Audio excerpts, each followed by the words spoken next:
Clara Whitfield pressed the marriage paper against her chest so hard her knuckles turned white, and when William Carter stepped toward her in that dimly lit room, she squeezed her eyes shut and whispered the only prayer she had left. Please, let it be quick. She had buried her father 6 days ago. She had nothing. She was nothing. And this man, this powerful, unreadable stranger, had just said the word she feared most. Do your duty tonight. She braced herself. She stopped breathing. And then he stepped back. If this story already has your heart, hit that subscribe button right now and ring the notification bell so you never miss a single chapter. Drop the name of your city in the comments below.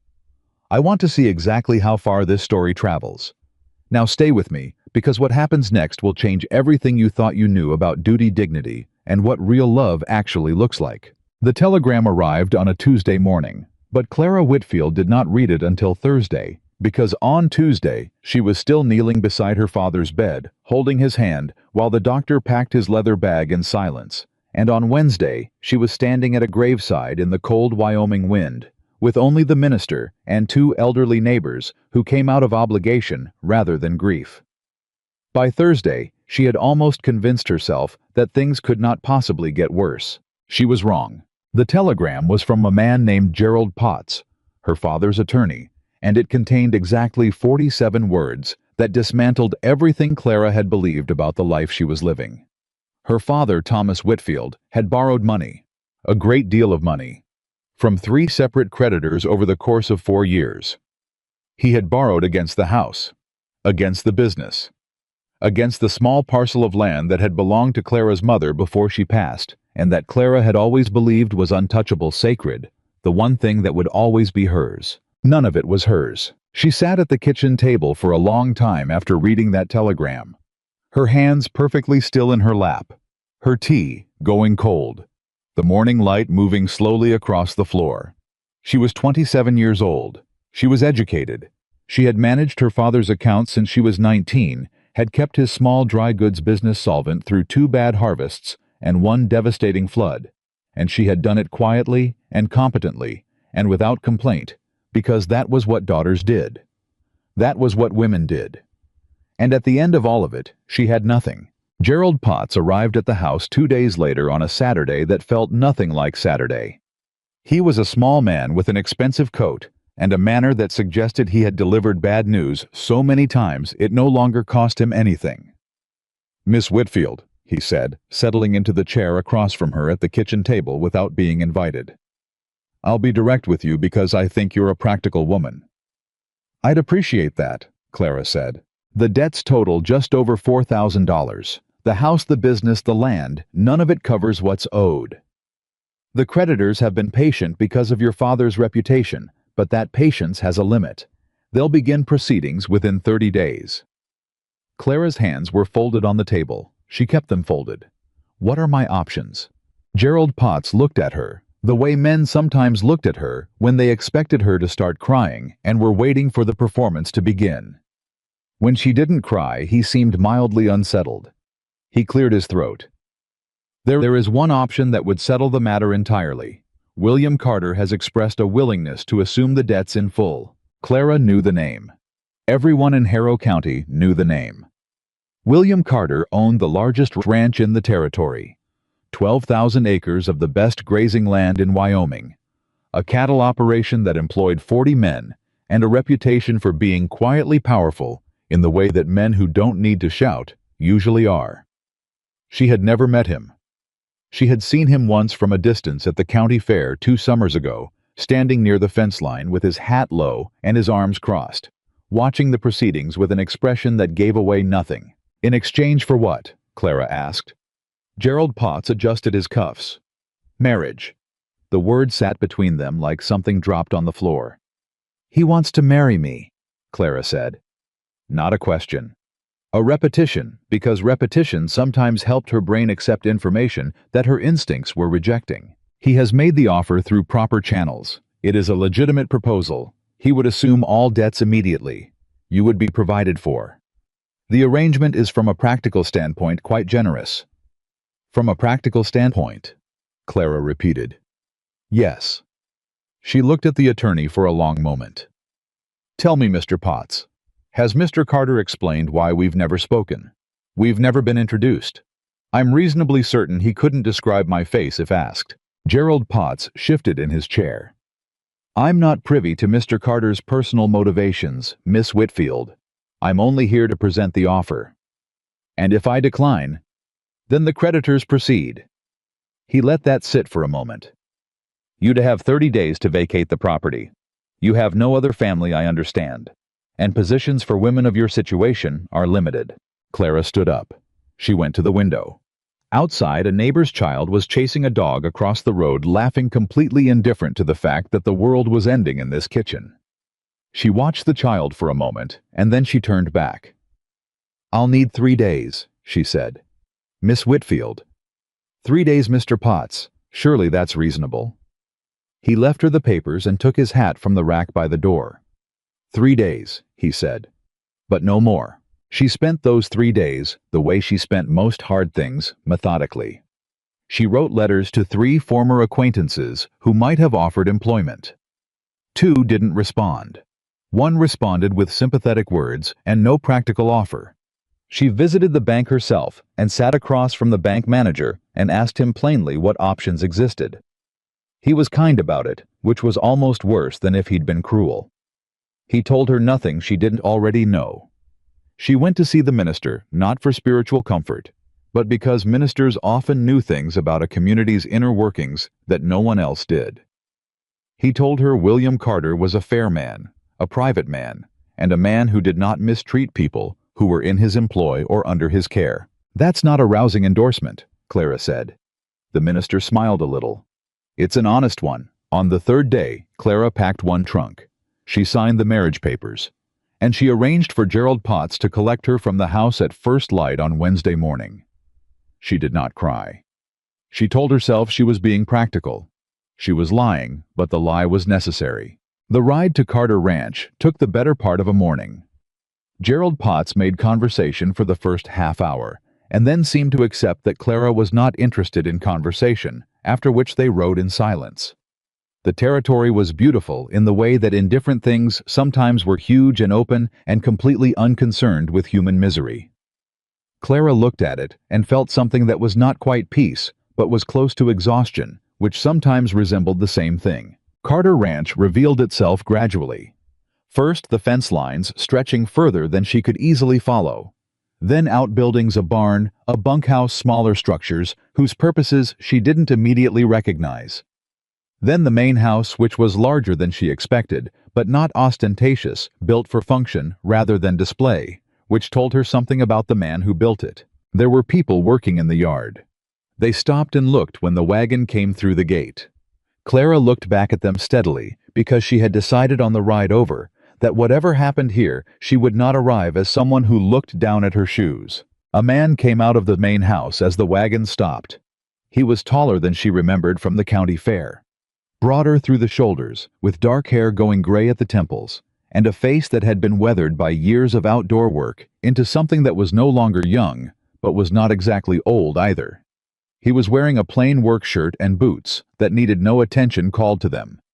He walked toward the wagon without hurrying. Miss Whitfield, he said. His voice was low and even.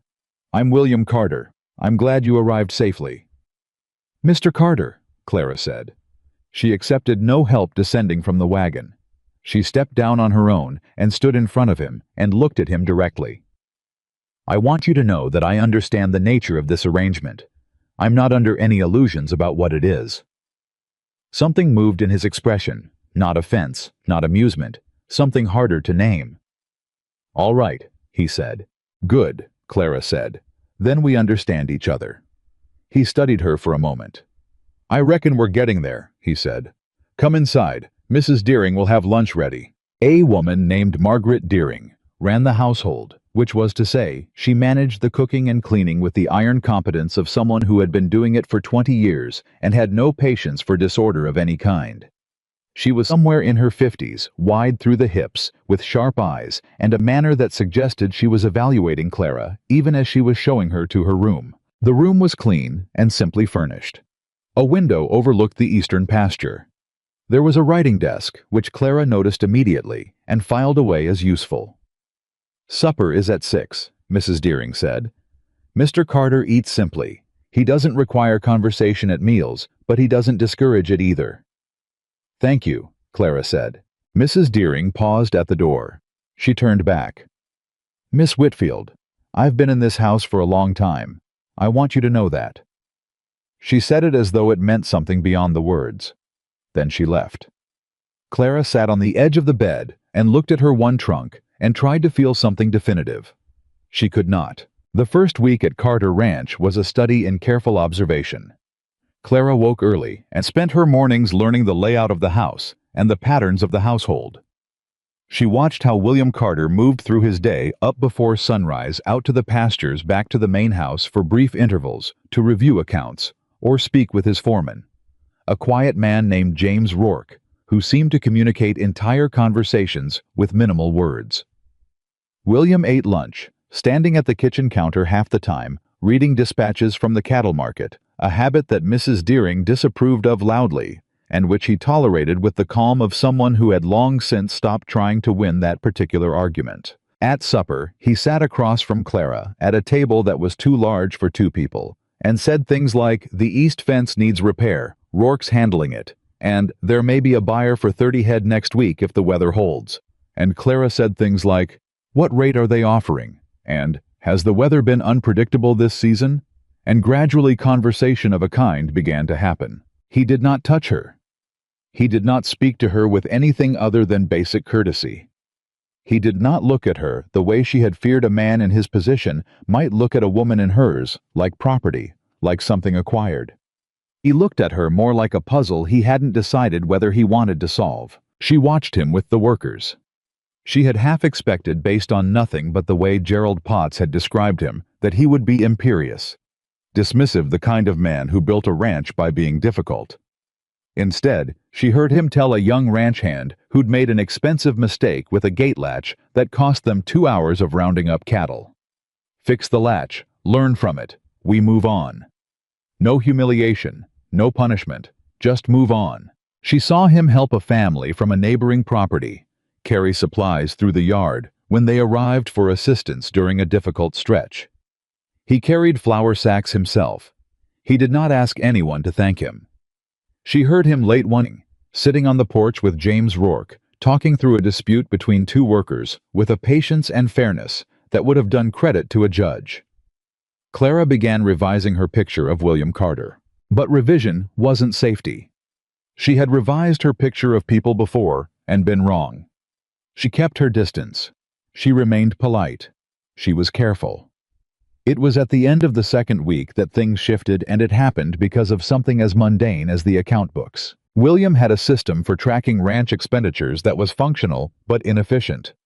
Clara could see from a single afternoon with the ledgers that he was paying 3 separate suppliers for goods, that one consolidated contract could have covered at a lower rate, that his inventory tracking had 2 redundancies that were creating small but consistent errors, and that there was a recurring discrepancy in the grain accounts that suggested someone was either making a clerical error or something considerably less innocent. She sat with the books at the writing desk in her room for 2 evenings, checking and rechecking. Then she went to find William. He was in the study, the small room off the main hall, where he reviewed documents in the evening. The door was open. She knocked on the frame. "Mr. Carter, do you have a few minutes?" He looked up. "What is it?" Clara came in and placed the ledger on the desk in front of him, open to the grain accounts. "There is a discrepancy of approximately $23 over the past 6 months in these accounts. It's small enough that it likely wasn't noticed, but the pattern suggests it isn't a random error." William looked at the ledger. Then he looked at her. "You found this tonight." "I've been looking at the books for the past 2 evenings." He was quiet for a moment. "I didn't ask you to do that." "No," Clara said. "But I'm good at it, and no one else was doing it.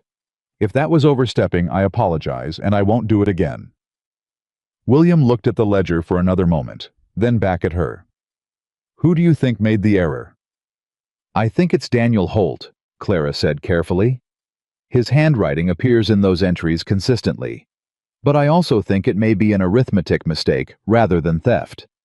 The amounts are irregular, which doesn't fit the pattern of intentional skimming. William nodded slowly. You've thought about this. I think about most things, Clara said. Something shifted in his face. Not quite a smile, but in the neighborhood. All right, Miss Whitfield. I'll look into Holt, and you can keep looking at the books if you want to. I do want to, Clara said. And it's Mrs. Carter now, technically.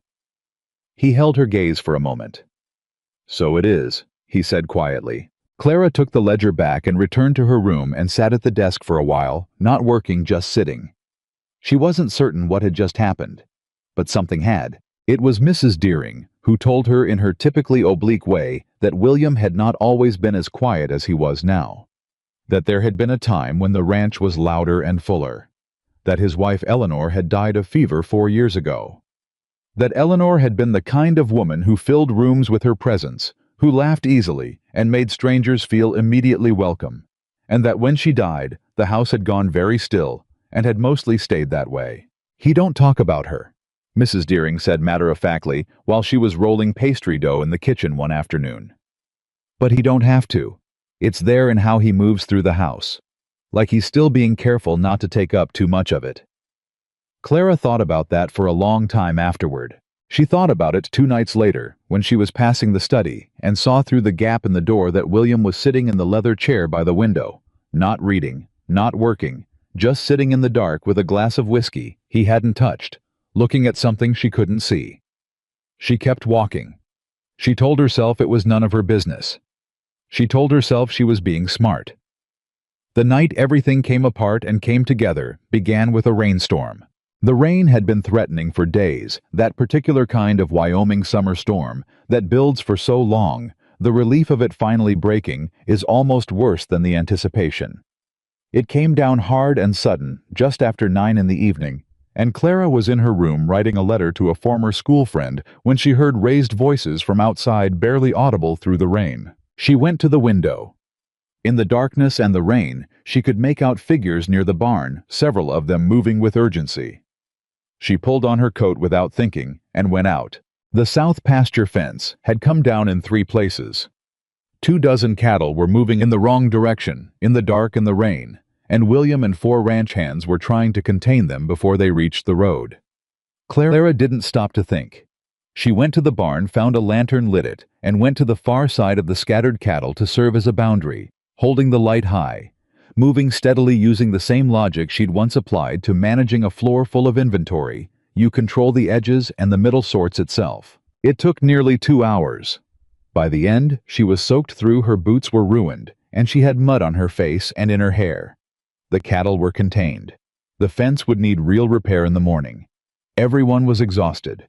William found her near the barn returning the lantern. He was as wet as she was, his hat dripping, his shirt plastered to his shoulders. He looked at her for a moment. That was good thinking, he said. With the light. It made sense, Clara said. You didn't have to come out. I know. He seemed to consider her for another moment, the rain still coming down hard around them, the lantern light making the space between them smaller than it actually was. You're going to catch your death, he said. Go inside and get warm. So are you, Clara said. The corner of his mouth moved. Not quite a smile. Almost. Go inside, Mrs. Carter, he said, and there was something different in the way he said her name, not formal, not transactional. Something else. She went inside. She stood by the kitchen fire and let herself be warm. And she thought about the fact that her hands were not shaking. She wasn't frightened anymore. She wasn't sure when that had happened. The following morning brought clarity of a different kind. A rider arrived from town before breakfast, delivering a letter that had come by stage from the county seat. Clara recognized the letterhead before she fully read it. Consolidated Credit Associates, one of her father's primary creditors. She sat at the kitchen table and read it twice. The letter informed her that a second party had also presented claims against her father's estate, claims she had not known existed. The amounts in question were substantial, and they were in her name, not her father's. Someone had signed promissory notes on her behalf without her knowledge or consent. The letter gave her 30 days to respond. Her hands were steady. Her mind was already moving. She was still sitting at the table letter in front of her when William came in from the morning pasture check.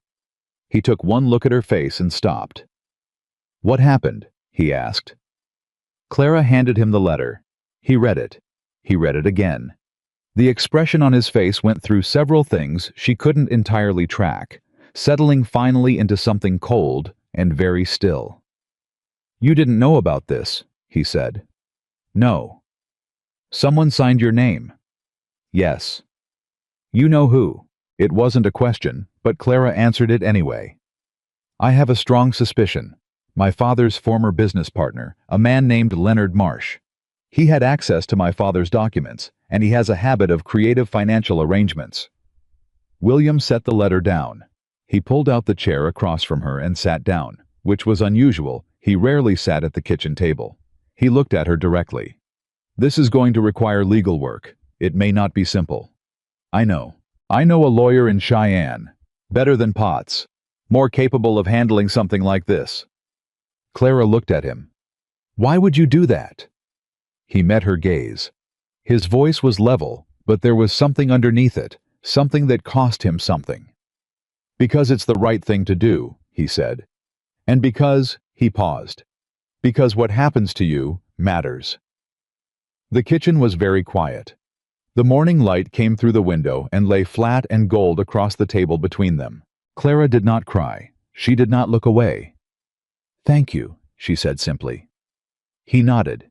He stood up. He picked up his hat. "I'll send a message to Cheyenne today," he said, and he left. Clara sat alone in the kitchen with the letter and the morning light, and something she couldn't quite name yet. Something that felt dangerously like the beginning of not being alone anymore. She pressed her palms flat on the table and breathed in slowly. She did not let herself feel it fully, not yet. There was still too much to manage, too much to protect herself from. But it was there, and it was growing. That evening after supper, she found him on the porch. The sky was clear after last night's storm, the stars enormous and white over the open land. "Mr. Carter," she said. She stopped beside him at the porch rail. "William," he said without looking at her. "If you want." A long moment. "William," she said, "can I ask you something?" "You can ask." "Why did you do this, the arrangement, the debts, marrying a woman you'd never met?" She kept her voice even. "I've been here 3 weeks and I still don't understand it." He was quiet for what felt like a full minute. He looked out over the dark land. "I knew your father," he said finally. "Not well, but enough. He was a decent man who made bad decisions. He came to me once about a year before he died. Asked me to look out for you if it ever came to that." Clara's chest tightened. "He did. I was worried about what would happen if he was gone and the debts were called in. He didn't have a plan, but he trusted me to make one." William's voice was quiet, not emotional exactly, but something close. "I told him I would, and I don't go back on what I say." Clara gripped the porch rail. "So this was a promise, to my father?" "Partly," William said. He finally looked at her. In the starlight, his face was harder to read than usual, but she was learning his face. She realized learning the specific geography of what he did and didn't show. "Partly it was because I'd been sitting in an empty house for 4 years and I thought maybe it was time to stop." The stars moved slightly with the wind. The land was huge and silent around them. "I don't want to be here because of a promise someone else made," Clara said. "I know," William said. "I want to be here because I choose it." "I know that too," he said. He held her gaze.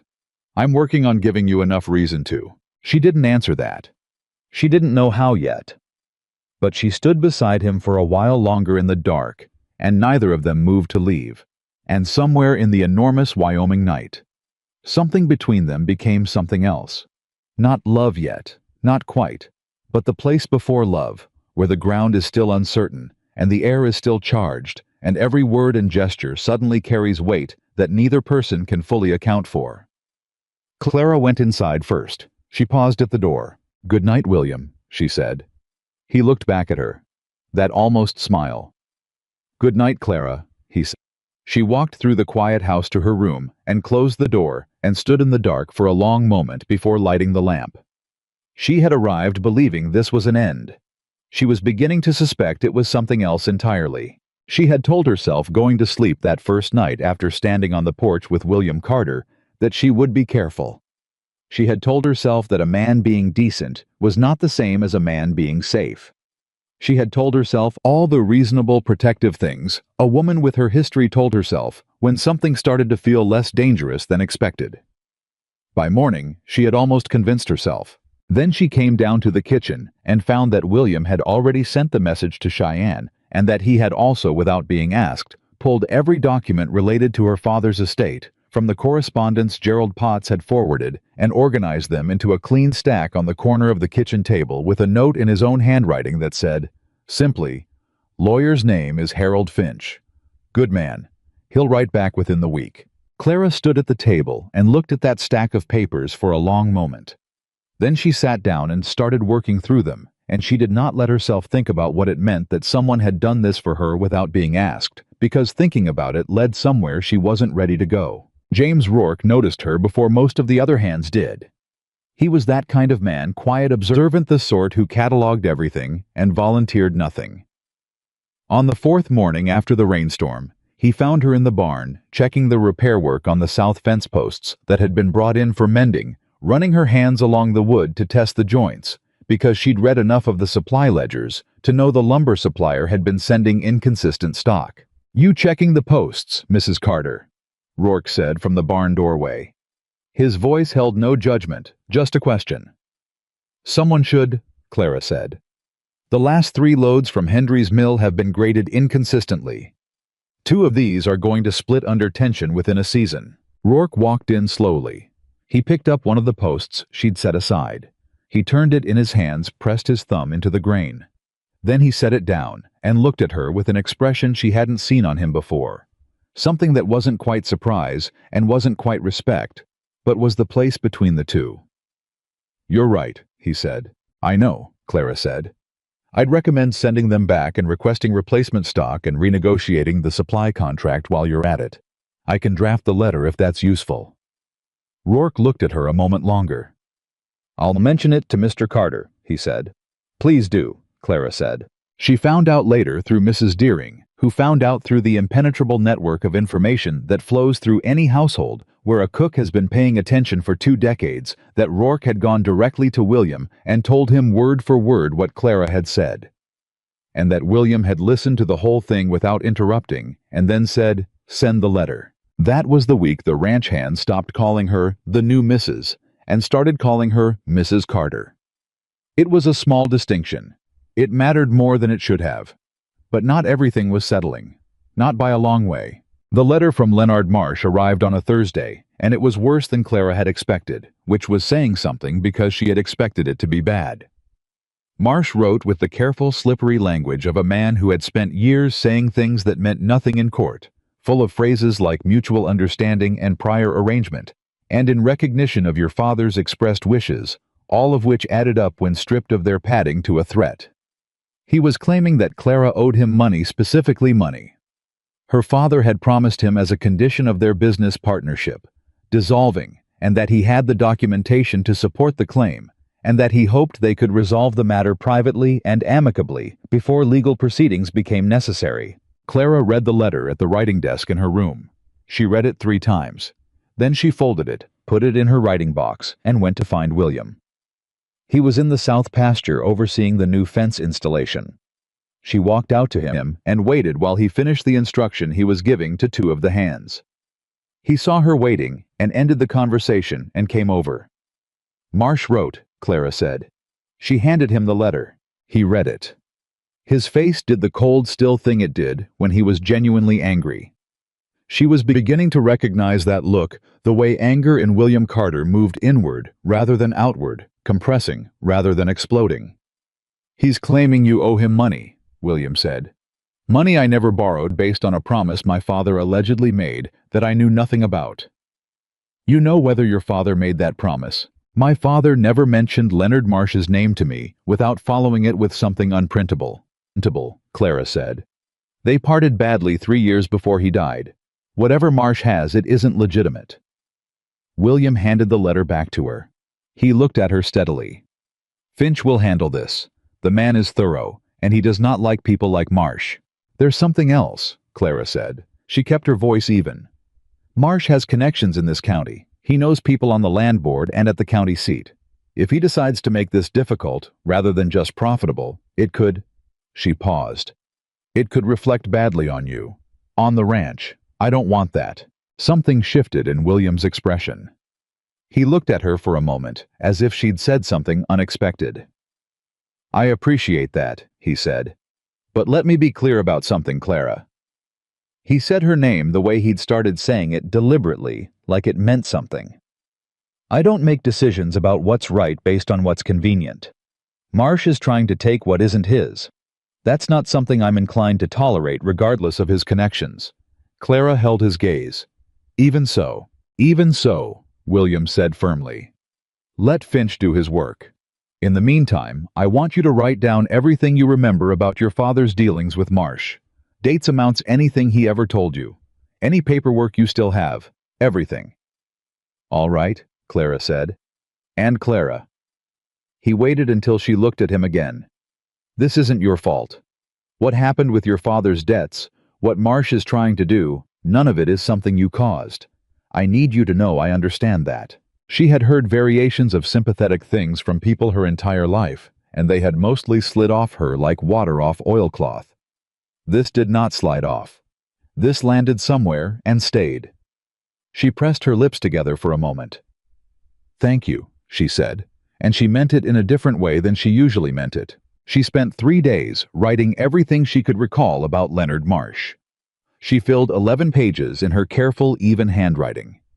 She sent them with William's letter to Harold Finch in Cheyenne. While she waited for a response, she worked. It was the only thing that had ever reliably helped her, and it helped now. She reorganized the ranch's account system, implementing a method she'd developed during her years managing her father's business. A cross-reference system that made errors visible immediately, rather than requiring quarterly audits to surface them. She rewrote the supply contracts with 3 of the ranch's regular vendors, negotiating terms that saved the operation what she estimated at $300 to $400 annually. She identified a pattern in the cattle pricing records that suggested a 4th vendor had been misrepresenting weights for at least 2 seasons. William found out about the vendor issue through James Rourke, who had found out through Clara directly. He came to find her in the study. She had begun using the study during the mornings, a shift that had happened so gradually, neither of them had formally acknowledged it, and he stood in the doorway with an expression that was somewhere between impressed and something more complicated. Rourke tells me you think Morrison's been shorting us on weights, William said. I think Morrison's been shorting you on weights for approximately 22 months, Clara said. She turned the ledger toward him. The discrepancy per transaction is small enough to avoid easy detection, but the cumulative loss is substantial. William looked at the ledger. He looked at it for a long time. That's nearly $200, he said. 214, Clara said. By my count. How certain are you? Certain enough to put my name on it. He looked up from the ledger, and there was something in his face that Clara couldn't quite classify. Not admiration exactly, because admiration had a quality of surprise to it that didn't quite fit. This was more like recognition, like he was seeing something he'd suspected was there and was simply confirming it. All right, he said. I'll handle Morrison. I'd like to be present for that conversation, Clara said. William paused. Why? Because I found it, and because Morrison is more likely to underestimate what we know if I'm in the room. Men like that usually are. A pause. Something in William's face changed. Fair point, he said. I'll set the meeting for Monday. She won that small argument so cleanly that neither of them commented on the fact that it had been an argument. That was another thing she was noticing about William Carter. He didn't require her to be wrong in order to feel right. He changed his mind when given sufficient reason, and he didn't make a production of doing it. It was such an uncommon quality in a man of his position that she found herself cataloging it carefully, the way you cataloged something rare. The Morrison meeting happened on Monday afternoon. The man arrived expecting a routine dispute about contract terms, and found himself across the table from both William Carter and Clara, who had the ledgers open and the discrepancies documented by date amount and shipment number. He denied it first. Then he saw the documentation. Then he tried to negotiate. Clara watched William cut through every attempted negotiation with the same quiet, inflexible certainty, and she watched Morrison's confidence collapse in stages like a poorly built fence. By the end of an hour, Morrison had agreed to repay the full amount, and the contract was terminated. After Morrison left, William and Clara sat across from each other at the table for a moment. He had his hat off. He was looking at the ledgers. "That went faster than expected," he said. "He wasn't as clever as he thought he was," Clara said. "Most people aren't." William looked up. "You were good in there." Clara kept her expression composed, but something in her chest shifted. "So were you," she said. He looked at her for a moment. Something passed between them that was not business, was not the Morrison account, was not about the ranch at all. It lasted about 4 seconds, and then William picked up his hat and stood and said, "I'll have Rourke process the repayment when it comes." And the moment closed over. But it had happened, and Clara knew it had happened. She lay awake that night longer than she had in weeks, staring at the ceiling of her room, listening to the sounds of the house settling around her. She was thinking about what it felt like to be good at something, and have someone see it, and simply say so, without diminishing it, without adding conditions. She was thinking about the porch in the dark, and the stars, and "Good night, Clara." And the way his voice lowered slightly when he said her name, the way it did something to the air between them that she was having increasing difficulty pretending she didn't notice. She was also thinking in the cold, logical part of her mind that she had trained for self-protection, that she was vulnerable right now. She was in a strange place, dependent on a man she barely knew, navigating a legal threat that could unravel everything. These were exactly the conditions under which a woman like her could mistake gratitude for something else, could mistake safety for feeling. She had to be careful. She had always had to be careful. The next morning, she was careful. She was efficient and practical, and she kept appropriate distance. She worked on the accounts. She wrote a letter to Harold Finch with additional documents she'd found in her father's correspondence box. By evening, she was sitting on the porch steps because the house felt too still, and she didn't want to be inside, and William came out at some point and sat in the porch chair without announcing himself or making any particular deal of it, and they sat in companionable silence for a while, which was, Clara realized, its own kind of danger. "Can I ask you something?" she said eventually. "You can ask," he said. He said it the same way he'd said it before the first time. It was becoming a kind of pattern between them. "Did you think this would work?" she asked. "When you made the arrangement, did you actually think it would function?" William was quiet for a moment. "Honestly, I thought it would be functional," he said. "I thought I'd have someone to manage the household better than I was managing it, and you'd have security and a place to be. I thought it would be reasonable." "And now," Clara said, and she kept her voice very neutral. He looked at her. "Now I think reasonable was a pretty poor description of what this is turning out to be." The air was still and warm around them. Clara looked out at the dark beyond the porch. "I think so too," she said. It was 3 days after that conversation that the writer came in from town, and everything shifted again faster and harder, and in a direction neither of them had been watching for. The writer was a boy named Tommy Fitch, 16 years old, and usually employed delivering messages for the telegraph office. He arrived at a gallop just before noon, which in itself was enough to bring Clara to the door, because boys like Tommy Fitch didn't gallop to deliver ordinary messages. "Mr. Carter," Tommy said, breathless, pulling a folded paper from his vest pocket. "Message came through from the county seat. Man at the telegraph office said it was urgent." William read the message. His face went through nothing visible, which was how Clara had learned to tell when something was actually wrong. Not when he showed it, but when he went absolutely still in the way of a man who was managing a serious reaction. He handed her the message without being asked. It was from Harold Finch. It said, "Leonard Marsh has filed formal claims in county court. Has documentation signed in your name. Judge Abrams presiding. Hearing set for 6 weeks. Come to Cheyenne as soon as possible." 6 weeks, Clara said. We'll leave day after tomorrow, William said. I'll send word to Finch tonight. William, she started. This isn't a discussion. Clara, he said. And it wasn't harsh. It was simply decided in the way he sometimes was, when he had made up his mind, and the reasons were already clear to him. Whatever Marsh has, it isn't legitimate, and Finch needs to see you in person. We go. Clara folded the telegram. She handed it back to him. I want to see the documentation, she said. Before we go. Whatever Marsh claims I signed, I want to know what it looks like. William nodded. Finch is already working on obtaining copies. He'll have them when we arrive. They left 2 mornings later at first light. It was the longest time Clara had spent in close proximity to William outside of the ranch itself. 2 days on the road, a night at a respectable inn in a town called Barlow, then the final leg into Cheyenne. They talked more on that trip than they had in all the weeks at the ranch combined, because travel had a way of removing the ordinary structures that people use to keep themselves organized around each other. He told her somewhere in the middle of the second morning about Eleanor.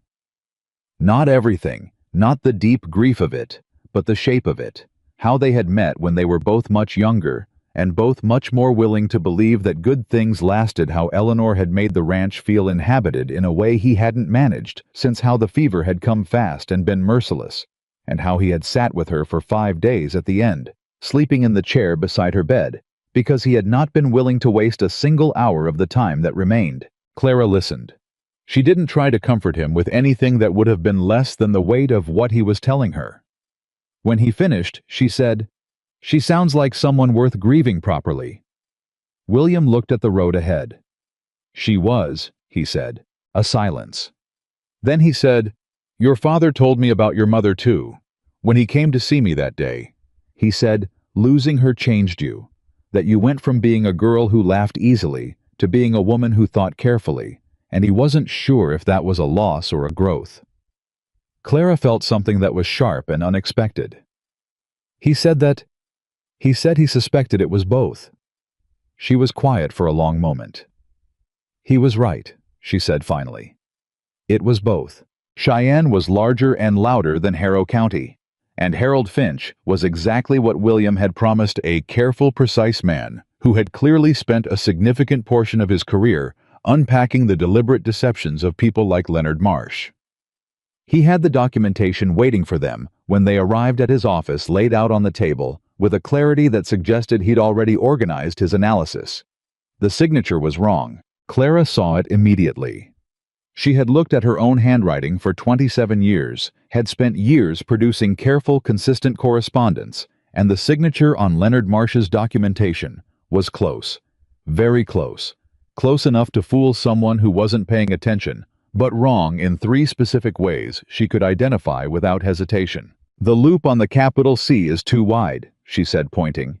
"I curve it sharply left, and the final letter on Whitfield," she pointed again. "I never cross my D without a deliberate lift. Whoever wrote this dragged the pen. And this," she pointed to a 3rd detail. "This cross on the T in the middle of my name. I make it flat. This one tilts right." Finch was writing notes rapidly. "You're certain?" "Completely." "Can you demonstrate your actual signature for me, multiple times?" "Of course." She signed her name 12 times on a clean sheet of paper while Finch and William watched. Finch held it next to the fraudulent document and studied both for a full minute without speaking. Then he set his pen down and said, "Mr. Carter, your wife is correct. This is a forgery, a competent one, but a forgery. I'll have a handwriting expert confirm it formally, but I can tell you right now that Marsh's case is going to collapse the moment we put this in front of a judge." "How long?" William asked. 3 weeks to get the expert's analysis. If we can expedite the court date, we could have this dismissed inside of a month." Clara looked at the fraudulent signature on the table. All of it. The debts, the sale of the house, the trip across country. This marriage, this life, that was halfway to being real, had started with Leonard Marsh, deciding that her name was something he could use, that her identity was something he could borrow and put his own intentions inside. She felt something that was colder and cleaner than anger. She felt certainty. "I want him charged," she said. "Not just the claim dismissed. I want him held accountable for the forgery." Finch looked at her. "That's a harder path." I know, Clara said. I still want it. William beside her said nothing. But when she glanced at him, his expression was something she hadn't seen before. Something that had nothing to do with the ranch, or the documents, or the legal situation. Something that was entirely and specifically about her. They stayed in Cheyenne for 2 nights while Finch made arrangements and gathered the materials he needed. On the second evening, Clara and William had supper at a small restaurant near the law office, the kind of place with white tablecloths and low light, and a menu that suggested the town was trying to be more cosmopolitan than it quite managed. It was the first time they had eaten together anywhere but the ranch kitchen or the road, and the unfamiliar setting seemed to make space for things that had been accumulating without either of them intending it. "You're not frightened of any of this," William said somewhere in the middle of the meal. Not an accusation, an observation with something in it that might have been wonder. "I'm frightened of plenty of things," Clara said. "I'm just not afraid to act while I'm frightened. That's different." He was quiet. "What frightens you then?" She considered the question seriously, because he had asked it seriously. "Being in a situation I can't understand well enough to act on," she said. "Being deceived without knowing it. She paused. "Being somewhere I don't have the right to be and not knowing it until it's too late to leave." He looked at her steadily. "You have the right to be wherever you choose to be, Clara." "I know that," she said. "In principle. But the world doesn't always agree with principles." "I know," he said. "Which is why you make sure the documentation is clean, and the accounts are in order, and the signatures match." He said it with a quality in his voice that she was starting to recognize as the specific warmth he occasionally allowed himself, the warmth that wasn't performed and didn't ask for anything back. "You are extraordinarily competent." Clara looked at him. She kept her voice steady. "You say that like it surprises you." "It doesn't surprise me," he said. He seemed to search for the word. "It means something. It matters. The way something matters when you didn't know you needed it until you found it." The restaurant was quiet around them. The candle on the table between them did what candles do in moments like that. Clara held his gaze for a moment and then looked down at her plate and took a breath that was somewhat more deliberate than breathing usually needed to be. She said, "We should get the Finch materials reviewed again before tomorrow morning." "We should," William agreed. Neither of them moved to leave for another 20 minutes. On the road back to the ranch. The following morning, they were quieter than they had been on the way to Cheyenne. But it was a different kind of quiet, not the distance-keeping quiet of 2 strangers sharing space, but the specific quiet of 2 people who are thinking about something they haven't yet said out loud, and are deciding by unspoken mutual agreement to let it breathe for a little longer before they reach for it. Clara watched the territory roll past. She thought about Leonard Marsh and the forged signature, and the thing it meant that someone had tried to steal her identity without her knowledge, and she thought about Harold Finch and his careful notes, and the phrase "your wife" that he had used without hesitation, as though it were simply a fact, like any other fact, which it was technically, and which somehow felt more real in this office in Cheyenne than it had ever felt in the ranch house in Harrow County. She thought about William telling her that what happened to her mattered, set in the kitchen with the morning light between them and no audience and nothing to perform for. She thought about the forged signature that tilted T, that dragged D, that too wide loop on the capital C, and she thought about how whoever had tried to erase her had not known her well enough to do it right, had not known the specific and particular way her hand moved across the page, and there was something almost satisfying in that. You could not steal what you didn't understand. And Leonard Marsh had never understood her at all. The ranch appeared on the horizon in the late afternoon light. Clara watched it come into view, the fence lines, the barn, the outbuildings, the main house. She had been here less than 2 months. She had arrived as part of a transaction. She had organized its accounts, renegotiated its supply contracts, stood in the rain to hold a lantern, while cattle were brought back from the wrong field, sat in a lawyer's office, and named every flaw in a forged version of herself with the precision of someone who knew exactly who she was. Mrs. Deering came out when they pulled in. She looked from William to Clara and back again with the expression of a woman who had been paying close attention and had drawn several conclusions. She said only, "Supper in an hour. There's hot water if you want it." and then she went back inside. James Rourke appeared from the direction of the barn. He looked at Clara. "All sorted," he said. "Getting there," Clara said. He nodded once with the economy of motion that defined him and went back to work. It occurred to Clara, standing in the yard with the late afternoon light on her face, that this place had people in it who expected her to be here. Not as an arrangement or an obligation, but simply as a person who was present and useful and real. She had not realized until right now how long she had been somewhere she wasn't expected. She picked up her bag and went inside. William behind her paused at the door. "Clara," he said. She stopped, turned. "Yes." He looked at her for a moment, that look that was becoming familiar, the one that meant he was deciding how much to say. "Finch is good," he said finally. "This will be handled." "I know," Clara said.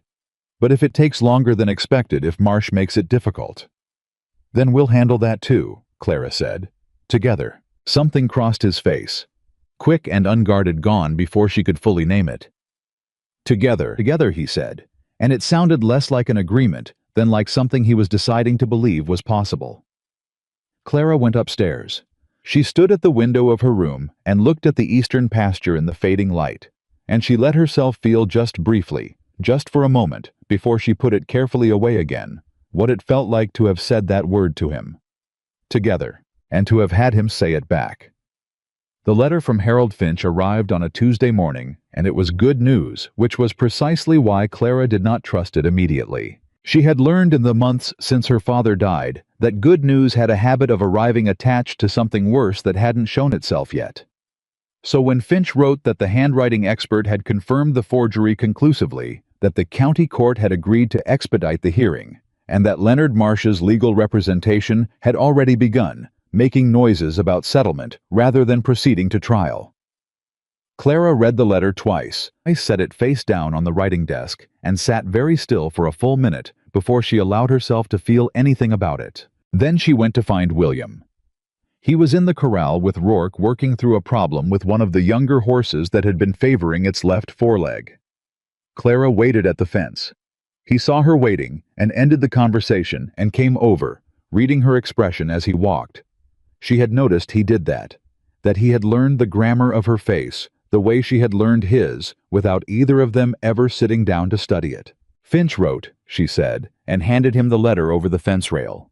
He read it. The tight line of his shoulders eased slightly, which on William Carter was the equivalent of a visible exhale of relief. "Settlement," he said. "Which means he knows he's going to lose," Clara said. "Which means he knows he's going to lose," William agreed. "Finch will handle the terms. Marsh won't get anything." Clara took the letter back. She folded it precisely. "I want it in writing that he can't approach me again. Any contact from him goes directly to Finch." "Already in the settlement framework," William said. "Finch anticipated that." She looked at him. "You told him to include it." "I suggested it might be important to you." She held his gaze for a moment. The corral was loud around them, the horse, the men, the ordinary noise of a working morning. None of it touched the specific silence between them in that second. "Thank you," Clara said. "Don't thank me," William said. It was common sense. He looked at her steadily. "You shouldn't have to look over your shoulder for a man like Marsh." She nodded once and took the letter back to the house. She went up to her room and stood at the window for a moment, looking at nothing in particular, and she let herself feel the relief fully. Not the cautious, provisional relief she'd been allowing herself for weeks, but the real thing, the kind that loosened something in your chest that you hadn't realized was clenched. It was over, or near enough to over that the distinction barely mattered. But the thing she noticed most, standing there at the window, was not the relief about Marsh. It was the fact that the first person she had wanted to tell was William. Not because he needed to know, because she had wanted him to know, because the day felt different when he knew the things that mattered to her.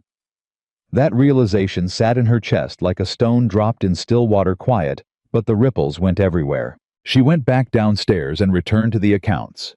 She was careful for the rest of the day. She was very, very careful. The settlement was finalized within the fortnight, exactly as Finch had predicted. A letter arrived confirming that Leonard Marsh had paid the fraudulently filed claims from his own funds, withdrawn all legal action, and signed a statement acknowledging the forgery worded carefully enough to avoid criminal liability while leaving no ambiguity about what had happened. Clara read the statement and said nothing for a moment.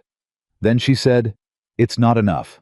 William, who was sitting across the study desk from her while she read, said, "No, it isn't. He forged my name. He tried to take something that wasn't his and attach it to me without my knowledge.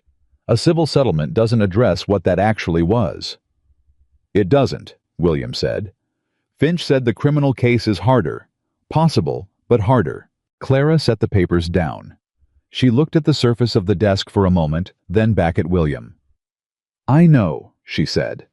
"I also know that sometimes you take what you can get and you move forward." She paused.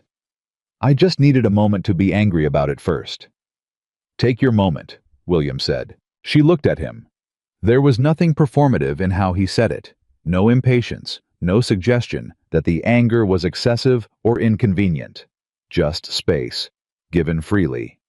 She took a breath. "All right," she said. "I'm done." She picked up the pen to sign the receipt of settlement. "Let's move forward." Moving forward. It turned out had changed the texture of life at Carter Ranch in ways neither of them had explicitly discussed.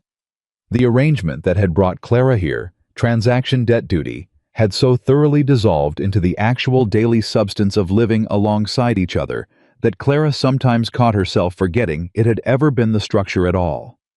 She worked in the study most mornings. William consulted her on supply decisions before finalizing them. Rourke had started bringing questions to her directly, without checking whether William approved, which meant Rourke had decided the question of authority for himself and had put her inside it. Mrs. Deering cooked the things Clara mentioned she liked without being asked. The ranch hands tipped their hats to her when she crossed the yard.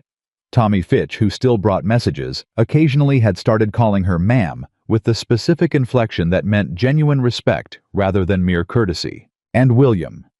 William had started finding reasons to be wherever she was. Not obtrusively. Not in a way he ever acknowledged or she ever mentioned. But she would be in the study working through the grain contracts, and he would appear in the doorway to ask about something that could have waited until supper and then stay to talk about it longer than strictly necessary. She would be in the kitchen in the evening reviewing correspondence, and he would come in for water and end up sitting across the table discussing the letter she was reading as though he'd planned to be there all along. She did not call attention to any of it. She was still being careful. But the careful was becoming harder work than it used to be, and she was honest enough with herself to know why. The night it broke open began with something completely ordinary.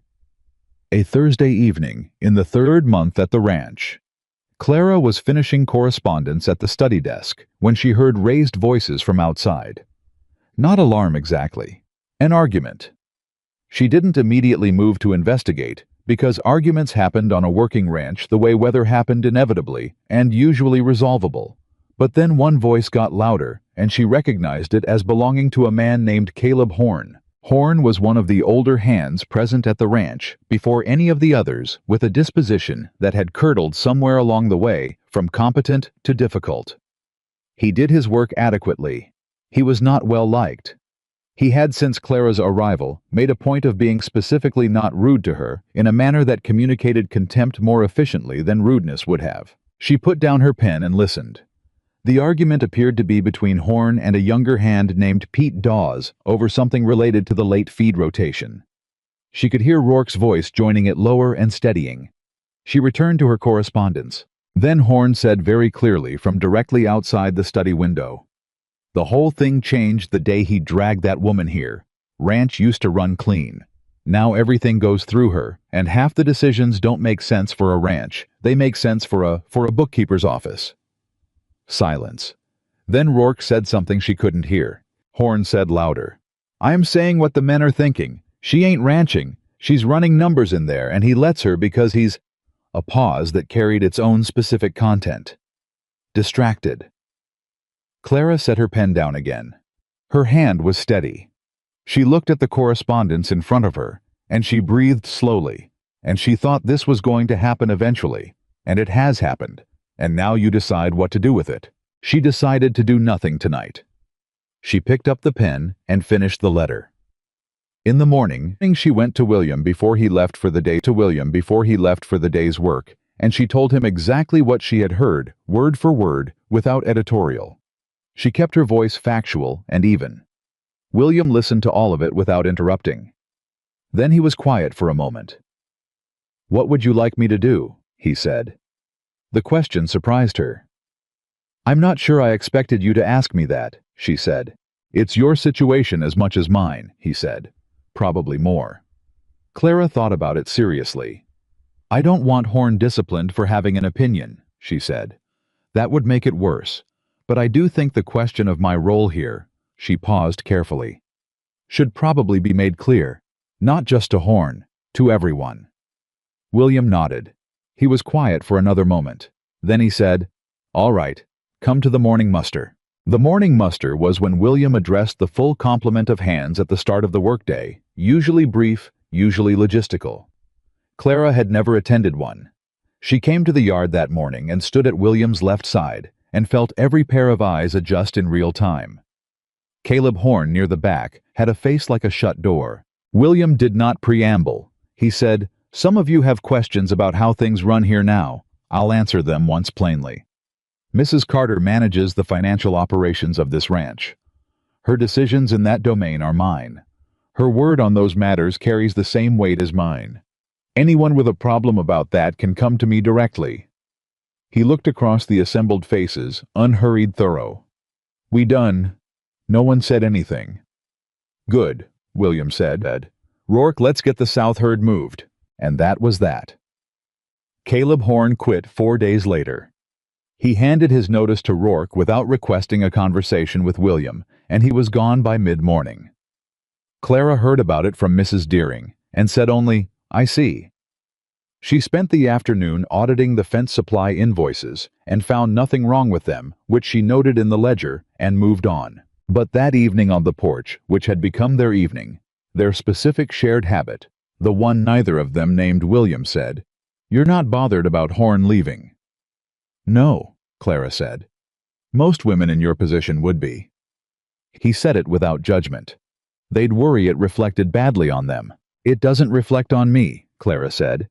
"He made a choice. I made choices that he didn't like. That's his prerogative." She paused. "What I'm more interested in is whether the other men think what he thought, or whether he was an outlier." William was quiet. "Mostly outlier," he said. "Rourke's read on it is that the men respect what you've done with the accounts. They understand that the Morrison repayment came because of you. That matters to men who take their wages from this ranch." Clara was quiet for the moment, thinking about that.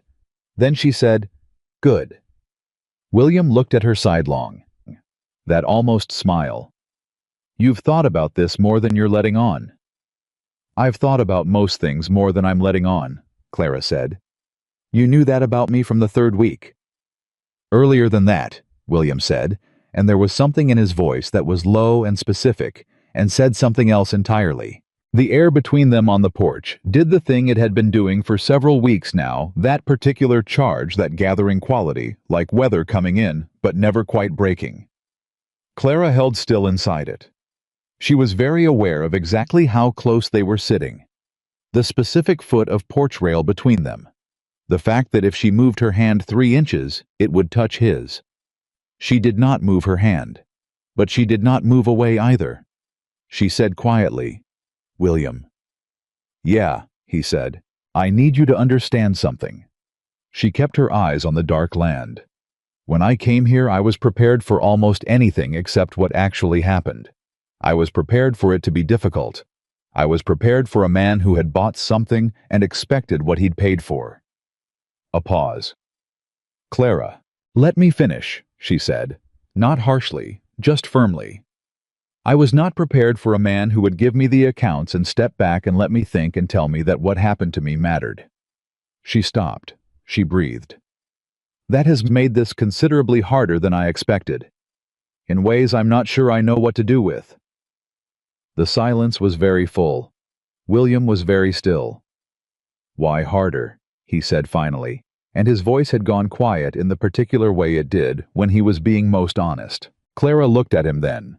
She turned her head and looked at him directly and said, "Because it would have been much easier not to care about any of this if you had been the man I expected."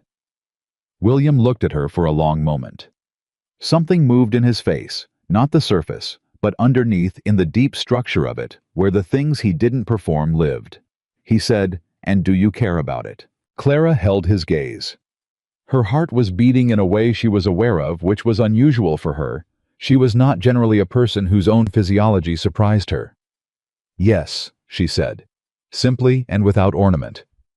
"I do." He reached out. His hand covered hers on the porch rail. Not grasping, just resting. Just there. Warm and deliberate and entirely still. Neither of them moved for a long time. Then, because she was a Clara, and she was always honest with herself. Eventually she said, "This frightens me." "Me too," William said, quietly, without apology. "I haven't." He stopped. "It's been a long time since I let anything frighten me like this." "Since Eleanor," she said. "Since Eleanor," he confirmed. Clara turned her hand over under his slowly, not pulling away, the other direction. His fingers closed around hers, not tight, just sure. "I'm not Eleanor," she said. "No," he said. "You're not." A pause. "You're Clara. And that's—" He seemed to find the word the same way he found most things, slowly and without pretending it was easy. "That's something I didn't know I was going to find here." She looked at their hands on the porch rail, and she thought, this is real. This is happening. This is not arrangement or transaction or duty. This is something that grew out of accounts and fence posts and rainstorms and a forged signature, and two people being honest with each other in small accumulating ways over the course of 3 months, until the accumulation became something neither of them could call by any name other than what it was. She was still thinking about that when the sound reached them from the road. Hoofbeats, multiple horses moving fast and at this hour. Both of them heard it at the same moment. William was on his feet before Clara had fully registered what she was hearing. "That's not one of ours," he said. "I was right." 3 riders came through the ranch gate at a pace that was wrong for any legitimate arrival, pulling up hard in the yard. Clara stood at the edge of the porch and watched. In the lantern light from the barn, she could make out that the riders were armed and that the one in front was someone she hadn't seen before, heavy through the chest hat pulled low with the particular posture of a man who had decided he didn't need to ask permission for what he was doing. William stepped down from the porch into the yard. "This is private property," he said. His voice was entirely level. "You're on it without invitation." "Carter," the lead rider said. Not a greeting, a statement. "We need to talk about the eastern boundary." Clara felt something cold move through her. She knew those words. She knew them because she had seen them in correspondence in a file she had found buried in the back of the supply accounts 3 weeks ago, a file she had not yet had time to fully analyze. The eastern boundary dispute. 80 acres of prime grazing land that abutted the neighboring Aldrich claim, and a question of survey markers that someone had been trying to quietly relitigate for 2 years. She went inside. She went directly to the study. She pulled the file she had found 3 weeks ago and opened it and started reading fast, because something told her she needed to understand the full scope of it right now tonight, before whatever was happening in that yard moved any further. She had read 4 pages when she found it. A letter dated 8 months earlier, addressed to a Wyoming land speculator named Cole Driscoll. The name she immediately recognized as belonging to the lead writer's employer, and whose connection to the eastern boundary dispute she now understood completely, and with a specificity that made the back of her neck cold. Because the letter was from Gerald Potts, her father's attorney, the man who had arranged this marriage, the man who had presented William's offer as Clara's only option. Gerald Potts had been corresponding with Cole Driscoll about Carter Ranch land for 8 months.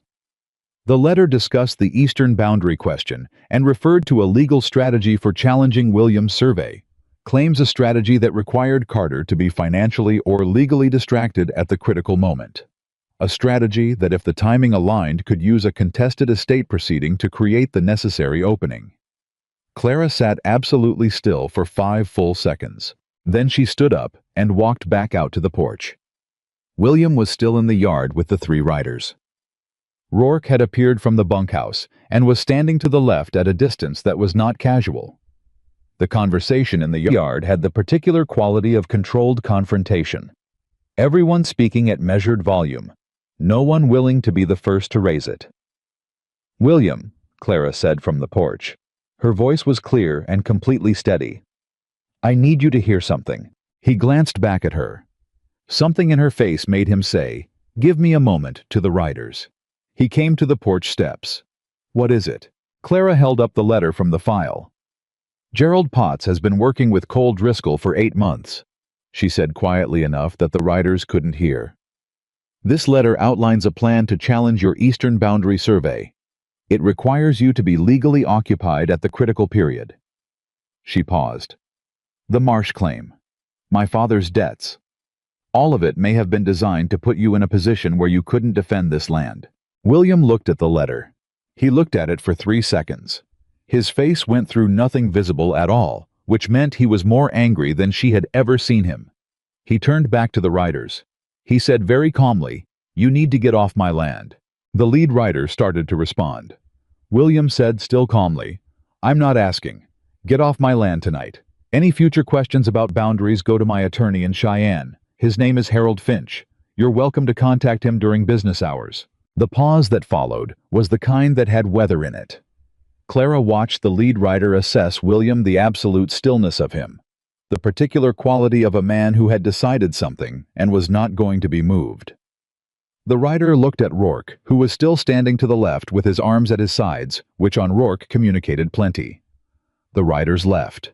The yard was quiet. William turned back to the porch.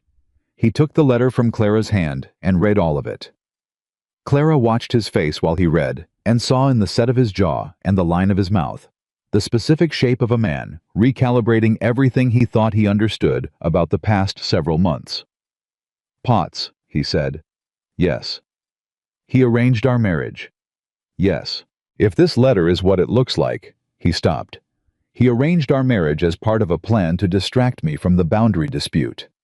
Your father's debts were real, but the way they were presented to you, the urgency, the specific terms, Potts controlled all of that." Clara said what they were both thinking. "Which means almost nothing about how I came to be here happened the way we were told it did." The silence between them was enormous. Clara kept her hands steady at her sides. She was thinking very carefully, because what happened in the next few minutes between them mattered. She watched William process what the letter meant, not just legally, not just strategically, but personally. She watched him work through it. He looked at her. His eyes were direct and unreadable, and then suddenly readable in a way that nearly undid her composure. "Clara, does this change?" He stopped. He started again. "How you feel about—" "No," she said, immediately and without qualification. "No. What I said tonight on the porch, what I feel that is not contingent on how I arrived here. I know my own mind, William." He held her gaze. She could see what it cost him, the vulnerability of the question he'd been about to ask, and the relief of her answer both visible in the same moment. "I need to get Finch involved tonight," he said. "I know," Clara said. "I'll write the letter. I have all the documentation." "Clara." "Write first," she said firmly. "Fall apart later if you need to. Right now there are papers to send to Cheyenne." Something crossed his face, the closest thing to a genuine, complete, unguarded expression she had ever seen on him gone in a second. "You're remarkable," he said. Clara picked up the file. "I'm practical," she said. "Come inside, we have work to do." They sat across from each other at the study desk for the next 2 hours, building the case. Clara organized the documents with the efficiency she brought to everything systematic sequential building, each piece toward the next. William wrote the letter to Finch in his plain, direct way, and Clara reviewed it and suggested 3 additions, and he made all 3 without argument. They worked in the focused silence of people who had learned each other's rhythms, and somewhere in the middle of the second hour, Clara noticed that they were sitting closer together than strictly necessary for the task. that at some point in the past hour, she had moved her chair around the corner of the desk, and he had not moved away, and that his hand was near hers on the desk surface in the same way it had been on the porch rail. She did not move away. At the end of the second hour, the letter was sealed and ready for the morning rider. Clara organized the last of the documentation into the file. William leaned back in his chair. He looked exhausted in the specific way of a person who has been holding something hard for a long time. If Potts is implicated fully, he said, the legal exposure is significant. For him, for Driscoll. Yes, Clara said, and everything they tried to set in motion over the past several months, the Marsh claim the boundary dispute it all collapses. It should, Clara said. If Finch is as good as you say. William looked at her. And us, he said quietly. What they set in motion with us. A pause. I want to be sure you understand that whatever Potts intended I didn't know. I made that offer to you because your father asked me to look out for you. Because I thought it was right. Not because of the boundary dispute. Not because of Driscoll. I know, Clara said. You're certain. She looked at him directly. William, I have spent the better part of 4 months watching the way you move through this place and these people. I know what you are. I know you didn't know about Potts. A pause. And I know that what I told you tonight on the porch is true, regardless of what Potts intended when he set all of this in motion. The outcome is not the same as the design. He was quiet for a moment. The outcome, he said. Yes, Clara said. He reached across the desk and covered her hand with his, the same way he had on the porch, sure and deliberate and warm. Then we deal with Potts and Driscoll and all the rest of it, he said, and we protect what belongs to us. Clara looked at their hands. She looked at the documents they had built together over the past 2 hours, the letter sealed and ready, the evidence organized and clean. She looked at the face of a man who had just discovered that half of the past several months had been orchestrated around him, and who was choosing in the face of that to hold her hand and say us. What belongs to us? She repeated, quietly. You said together, William said. Remember in the doorway when we came back from Cheyenne? I remember, Clara said. I'm holding you to it. She turned her hand over. His fingers closed around hers. Outside the ranch was quiet under the enormous Wyoming night. The letter to Finch sat on the edge of the desk, ready to go. The eastern boundary was still intact. The documentation was solid, and something between them that had been carefully, mutually, cautiously restrained for 3 months had, over the course of one evening, stopped being restrained at all. Clara looked at the sealed letter and the organized files and the desk between them, that was also not between them anymore. Not really, not in any meaningful sense. We should sleep, she said. There's a great deal to do tomorrow. There is? William agreed. Neither of them moved for another long moment. Then Clara stood. She took her hand back slowly. She looked at him one more time, and there was nothing careful in it. Nothing managed, just her looking at him the way she actually felt without the armor, just briefly, just long enough. Good night, William, she said. He looked back at her the same way, completely. Good night, Clara, he said. She went upstairs. She lay in the dark, and she did not try to be careful about any of it anymore. Gerald Potts had tried to use her as a piece in someone else's plan. Leonard Marsh had tried to wear her name like a costume. Cole Driscoll had sent riders to a man's own land in the dark and expected compliance.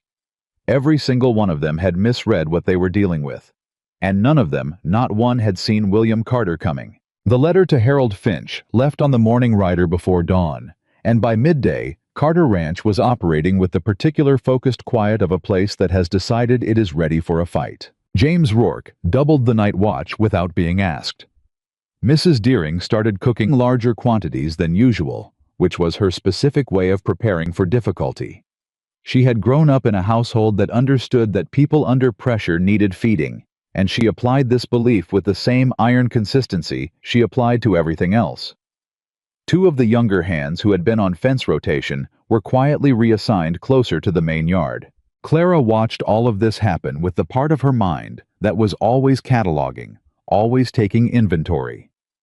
She said nothing about it to William because it didn't need saying. He had set these things in motion, and they were the right moves, and they both knew it. What she did say the morning after the writers had come and gone, and the letter had been sent, was this: "I want to go through the rest of the files. Everything Potts sent. Everything related to my father's estate and the arrangement. All of it."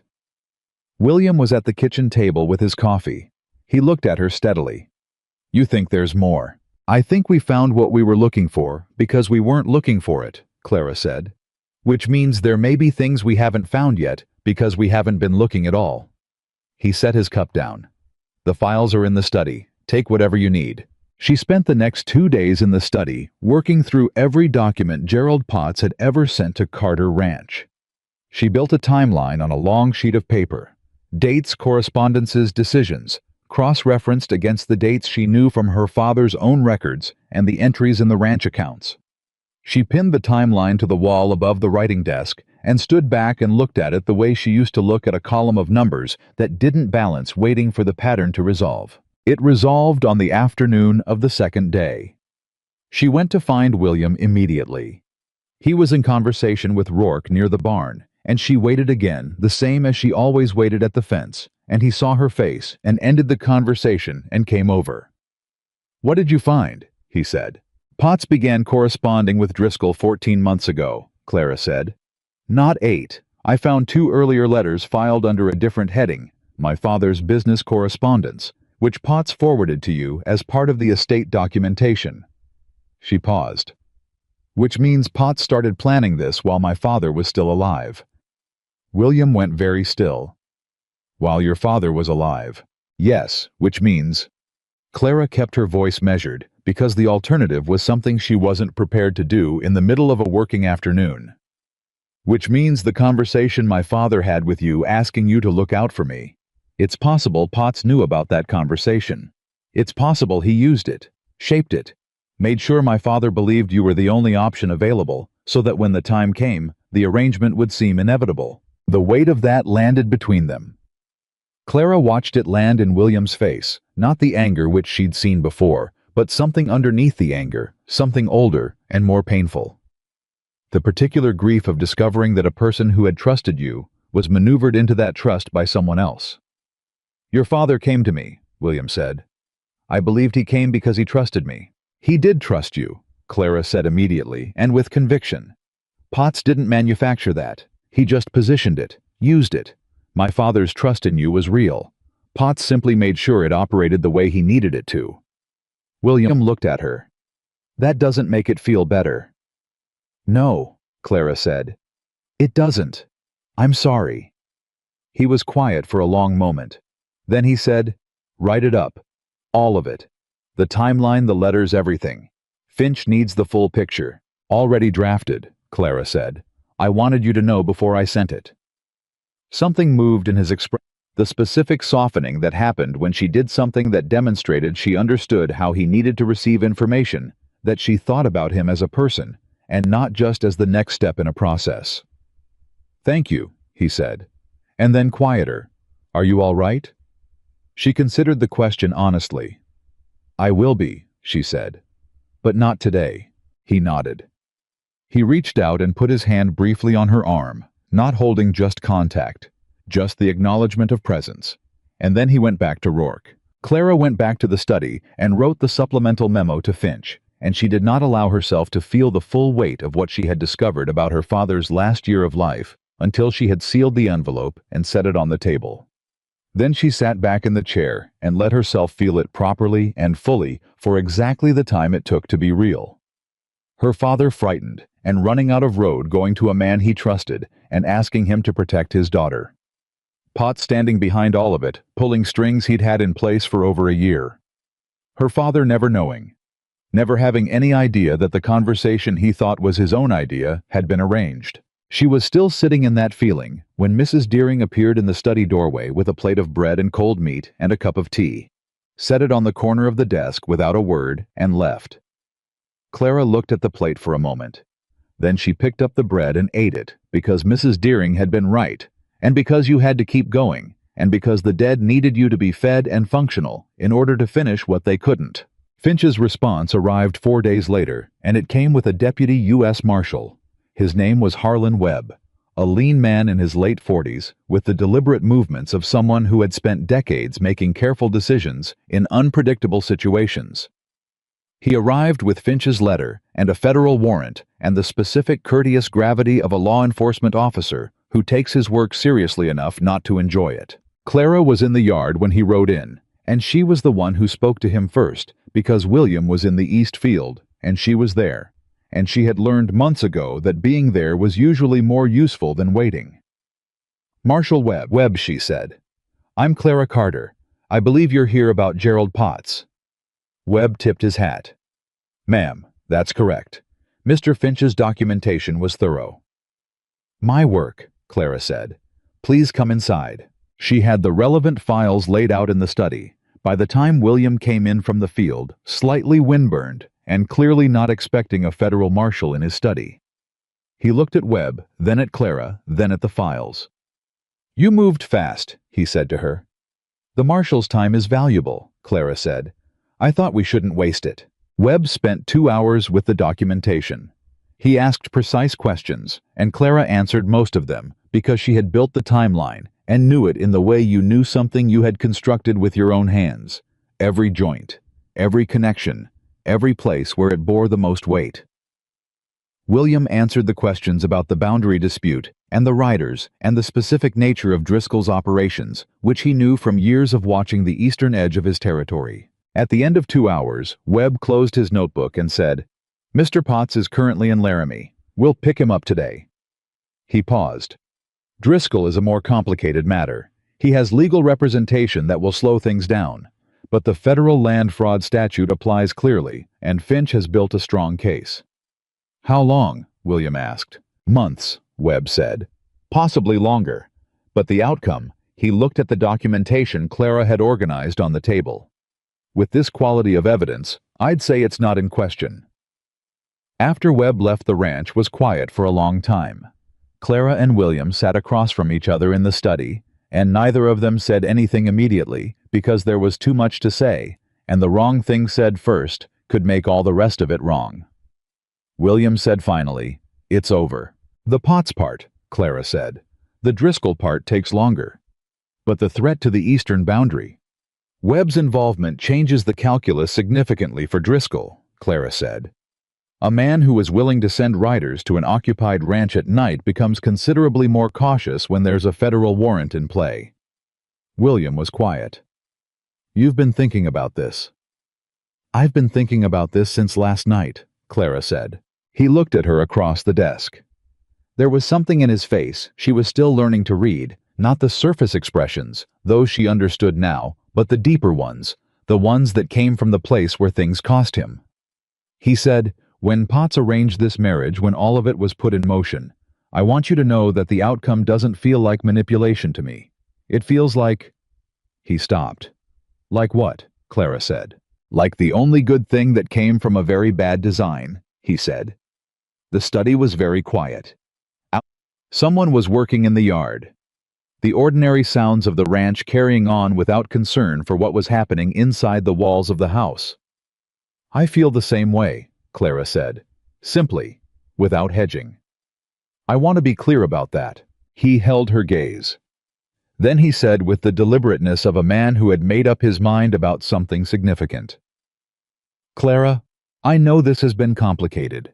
I know you came here without a choice, and I know the way it was arranged wasn't clean, and I know you've spent months being careful because you weren't sure what this was." "Yes," she said. "I need you to know what it is," he said. "From my side, clearly without any ambiguity, so that you can make a real choice. Not the choice Potts set up, not the choice debt and circumstance made for you. A real one." Her heart was doing the thing it did now when he spoke to her this way, that awareness, that alertness, every part of her paying attention. "All right," she said. "I love you," William said. He said it the way he said most important things, quietly, without ceremony, without anything performative around it. Just the words clean and direct, landing exactly where they were aimed. "I didn't plan on it. I don't know exactly when it happened. But it's true, and it's been true for a while, and you deserve to know it, stated plainly, so you can decide what you want to do with it." Clara did not look away. She did not fill the silence with anything immediate. She let the words be real for a moment, let them exist in the room without rushing to manage them. Then she said, "I know." He looked at her waiting. "I know," she said again, "because I love you too. And I have been extraordinarily careful about not saying it out loud, because I was afraid that saying it meant—" She paused. "Meant that I had lost something. That staying meant I had surrendered the choice I came here without." "And now," he said, "now I understand the difference," Clara said, "between being kept and choosing to stay, between duty and desire, between a door that's locked and a door you walk through because you want what's on the other side." She looked at him. "I want what's on the other side, William." He stood up. He came around the desk. He stood in front of her, and she stood because sitting felt wrong for this, and they were at exactly the height where she had to look up slightly to meet his eyes. And she did. She looked at him directly and completely, no armor, nothing managed. He said, "You're sure?" "I've been sure for longer than I was willing to admit," Clara said. "You know how I am." "I know exactly how you are," he said. And there was warmth in it, and something like wonder, and something that was simply recognition. The deep, specific kind that you felt when you finally named something that had been true for a long time. He raised his hand and touched her face, just his fingers against her cheek, careful and deliberate, and entirely certain. She turned into it slightly, which was the most honest thing she had done in months and possibly years. And that was how it happened. Not dramatically. Not with any of the catastrophic rupture she had been bracing for since the first week, because Clara had always anticipated that the moment things became real, it would feel like something breaking. Instead, it felt like something settling into its correct position. The specific satisfaction of a joint properly fitted a ledger that finally balanced. They stood together in the study, with the afternoon light coming through the window and the files on the desk around them, and the distant ordinary sounds of the ranch outside, and William's hand on her face, and nothing between them anymore that needed managing. Mrs. Deering, who appeared to possess a sixth sense about the interior architecture of the main house, did not knock or call anyone for supper for another full hour. When she finally announced the meal, her voice from the kitchen doorway carried the very specific neutrality of a woman who is making an enormous effort to appear as though she hasn't noticed anything. At supper, for the first time since Clara's arrival, William sat beside her rather than across from her. It was a small thing. It was enormous. They had been at supper less than 20 minutes when one of the younger hands knocked at the door with a message that had come in from town. Clara watched William's expression when he read it. She watched the brief controlled tightening before he handed it to her. It was from Cole Driscoll's attorney. 3 sentences. Formally worded. Designed to sound like an offer while being a threat. My client is prepared to resolve the eastern boundary question without further legal proceedings. He requires a meeting with Mr. Carter at the location of his choosing within 5 days. Failure to respond will be interpreted as a rejection of this final opportunity for private resolution. Clara set the message down. He knows about Webb, she said. He knows about Webb, William confirmed. And he thinks the threat of a meeting at a location of his choosing will frighten you into settling rather than letting the federal investigation proceed. That's what he thinks, William said. Clara looked at the message again. He doesn't know about the documentation I sent Finch last week. The supplemental memo. Webb doesn't have that, yet the writer would have been moving at the same time as Driscoll's attorney was writing this. William looked at her. What was in the supplemental memo? Evidence that Driscoll's operation has been fraudulently filing survey claims in 3 counties, not just here, Clara said. I found the pattern in the land board correspondence copies that were in Potts's files.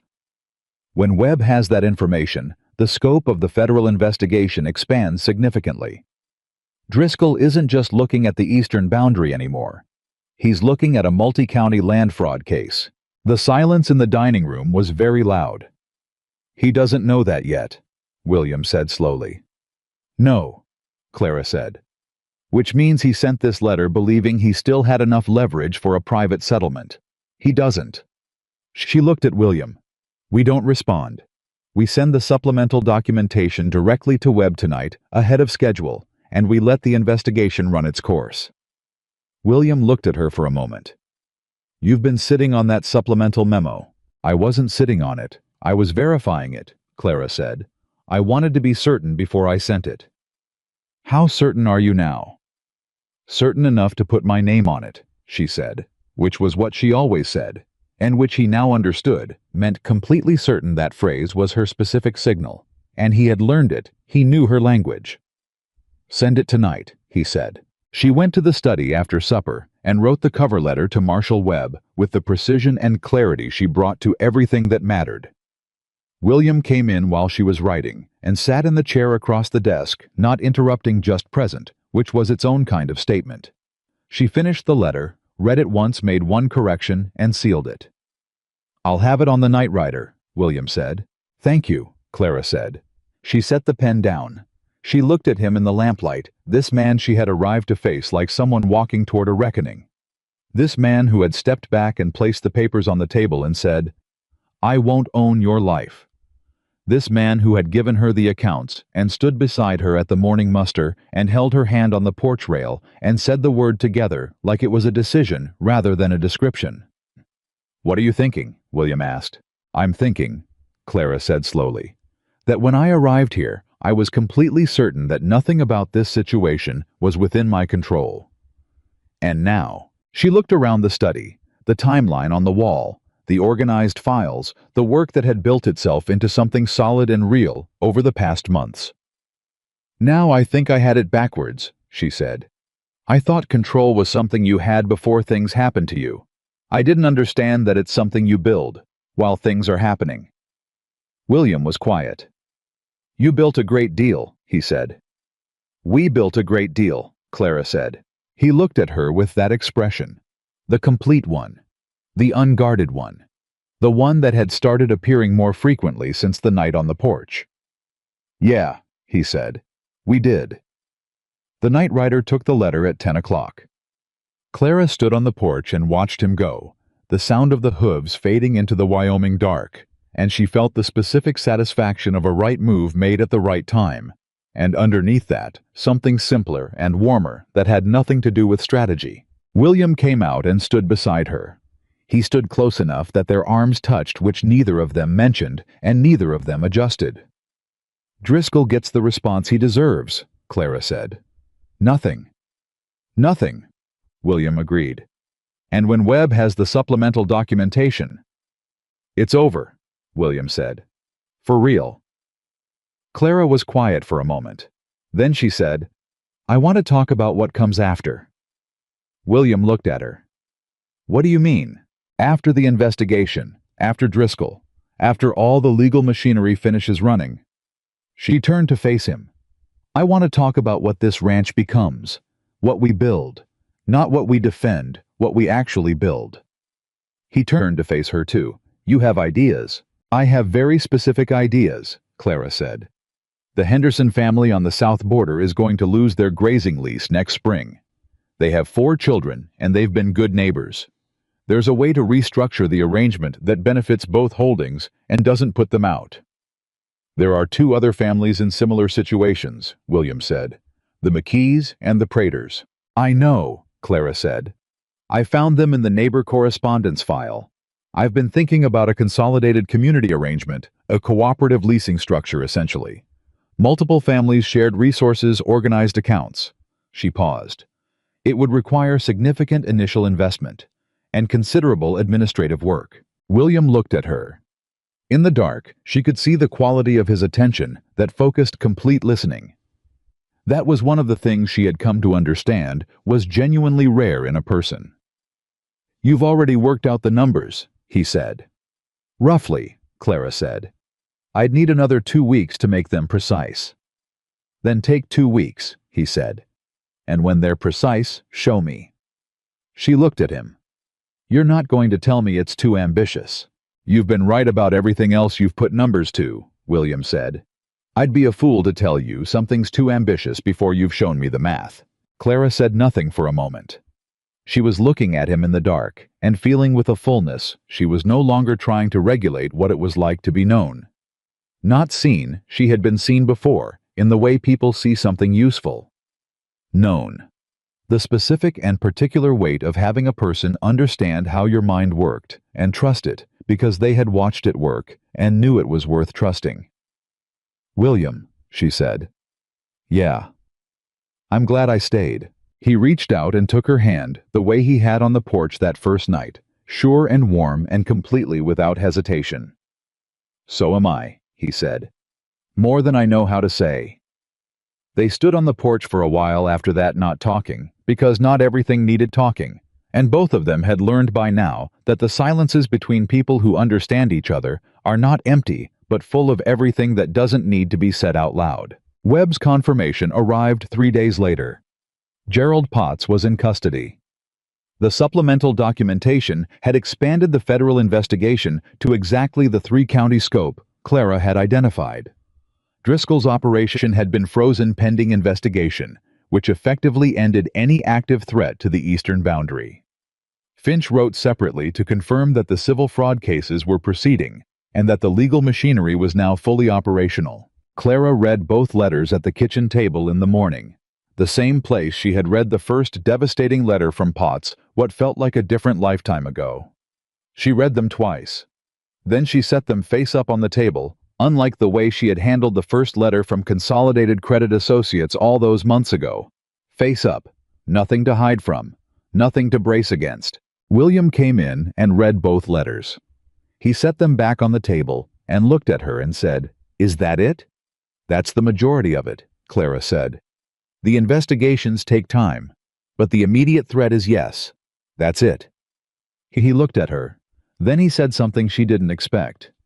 "Your father would have been proud of you." She felt it in her chest, sudden and sharp and genuine, the way the real things always felt different from the managed things. "He'd have been relieved," she said. "He always worried I was too cautious." "He was wrong," William said. "You're not cautious. You're precise. There's a difference." Clara looked at him. "Where did that distinction come from?" "From watching you for 4 months," William said. "Cautious people don't act. You act constantly. You just know exactly what you're doing before you do it." She was quiet for a moment. "That might be the most accurate description of me I've ever heard." "I've had time to study the subject," William said, and the warmth in it was entirely unguarded, and she did not look away from it, because there was no reason to anymore. The days that followed were the first days at Carter Ranch that felt neither like navigation nor survival, but simply like life. Clara finalized the numbers on the cooperative leasing structure and presented them to William on a Tuesday morning with full documentation, and he studied them for an hour at the study desk and asked 12 questions, and she answered all 12 without hesitation. And at the end of the hour he said, "When do you want to start the conversations with the Henderson family?" "Thursday," Clara said. "Thursday," he confirmed. She met with the Hendersons on Thursday. The meeting lasted 2 hours. By the end, the outline of an arrangement was in place that would keep the Henderson family on their land and provide Carter Ranch with more favorable grazing access to a stretch of territory they'd been underusing. Clara came home that evening and told William the result, and watched his face do the thing it did now with increasing frequency, that complete unguarded satisfaction, the expression of a man who had stopped trying to have less than he actually felt. The McKee conversation happened the following week. The Prater arrangement the week after. By the end of the month, Clara had the framework of the cooperative structure documented and ready for the legal formalization that Finch would handle from Cheyenne. It was during the Prater meeting that the town's opinion of Clara Carter was made clear to her for the first time in direct rather than indirect terms. Anna Prater, a woman roughly 10 years older than Clara, with the kind of straight-spoken manner that came from raising children on a difficult property. Without much help, said at the end of the meeting, "Mrs. Carter, I want to tell you something." "Go ahead," Clara said. "When we heard Carter was bringing in a wife from out of county," Anna Prater said, "we thought," she paused, choosing words, "we thought it was going to be one of those arrangements. City woman, no sense of how things work out here, more trouble than help." "That's fair," Clara said. "But then Eliza Morrison told me what happened with her husband's supply contract, and Rourke told my husband what you found in the weight accounts, and Pete Dawes' mother told me about the morning muster and what William said in front of all the hands." Anna Prater looked at her steadily. "You're not what we expected, Mrs. Carter." Clara held the woman's gaze. "What did you expect? Someone who needed things done for her," Anna Prater said. "Not someone who—" She gestured at the documents between them. "Who does this?" Clara picked up the documents and squared them neatly. "I've been managing accounts since I was 19, she said. "I didn't stop knowing how because I changed addresses." Anna Prater laughed, a real laugh, sudden and warm. "No," she said. "I can see that." On the ride back to the ranch, Clara held that conversation in her mind. She turned it over, the way she turned useful things over, looking at what it told her about where she was and what she had built. The town had expected a particular thing. She had been a different thing. And rather than pretending otherwise or shrinking to fit the expectation, she had simply continued being what she was, and the expectation had adjusted. She had not always been certain that was how the world worked. She was more certain of it now. William was on the porch when she came back. He stood when he saw her coming, and there was something in how he moved toward her, not rushing, just orienting the way people oriented toward things they were sure of. "How did it go?" he said. "The Praters are in," Clara said. "Anna Prater is going to be useful." "She's formidable," William said. "Yes," Clara said. "I like her." He held out his hand as she came up the porch steps, and she took it, which was another thing that had become ordinary, in the best way. The ease of it, the fact of it, the way it required no decision anymore. She came to stand beside him, and they looked out over the ranch in the late afternoon light. And everything that was in the process of being built was present in that moment. The Henderson arrangement, the McKee terms, the Prater structure, the cooperative framework taking shape in the files inside the federal investigation, running its course in Cheyenne Potts in custody, and Driscoll's operation frozen, and the eastern boundary still precisely where it had always been. "Can I tell you something?" William said.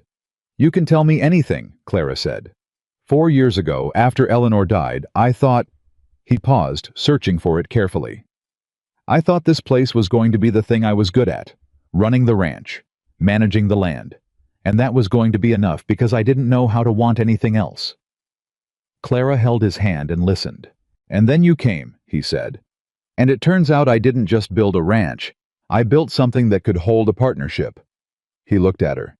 "I didn't know that until you got here." She turned to face him. She looked at this man, the one who had stepped back from her in that lamplit room on the first night, and said, "I won't own your life," who had handed her the accounts and stood beside her at the muster and held her hand in the rain and sat across the desk from her at midnight, building the case that protected both of them, who had said "I love you" quietly and directly, and without asking for anything back except honesty. "You built something extraordinary," Clara said. "I helped you see the parts of it you'd been too close to notice." He raised her hand and pressed it briefly to his mouth, not performed, not theatrical, just true. "That's exactly right," he said quietly. She leaned into his shoulder, and he put his arm around her, and they stood on the porch of Carter Ranch in the last of the afternoon light, and it was not the ending of anything. It was the middle of something that had finally found its proper shape. Inside the house, Mrs. Deering was making entirely too much noise in the kitchen, and almost certainly humming, which she only did when she approved of something. The files were on the study desk, organized and complete. The letters from Finch and Webb were face up on the kitchen table. The cooperative framework was ready for formal documentation. The ranch ran and was building and was becoming something larger than what it had been.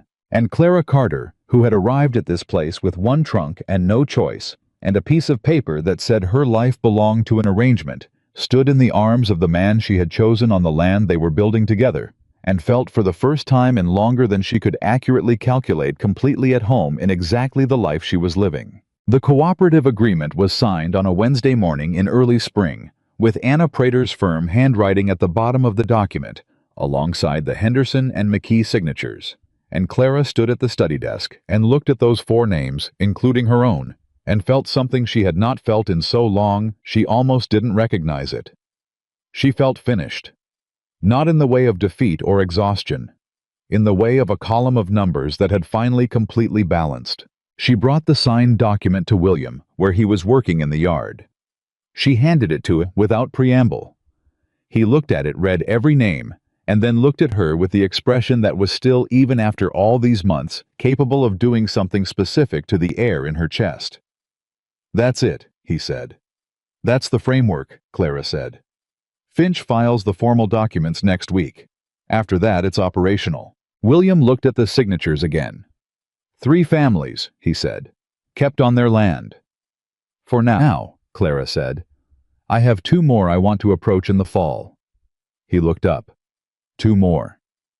The Callaway property on the North Ridge and the Tanner family. They're not in immediate trouble yet, but they will be in 18 months if the grazing rates hold where they are. She paused. Better to build the arrangement before the crisis than after it. William handed the document back to her. He looked at her with that complete, unguarded expression. "You've already run the numbers." "I ran them last week," Clara said. "Of course you did," he said, and there was something in it that was warmth and wonder, and the particular affection of a man who has accepted completely and without reservation exactly who the person he loves actually is. She took the document back inside. She filed it in the cooperative folder, which was now substantial, several inches of organized paper, representing months of meetings and negotiations and careful drafting. She stood back and looked at the folder, and then at the full shelf of organized ranch accounts beside it, reorganized from the chaos she had inherited, cross-referenced and clean. This was her work. Hers and William's together, but specifically and distinctly hers in ways that were now unmistakable. She had arrived in this house without a choice. She had turned that arrival into a life that was entirely specifically her own.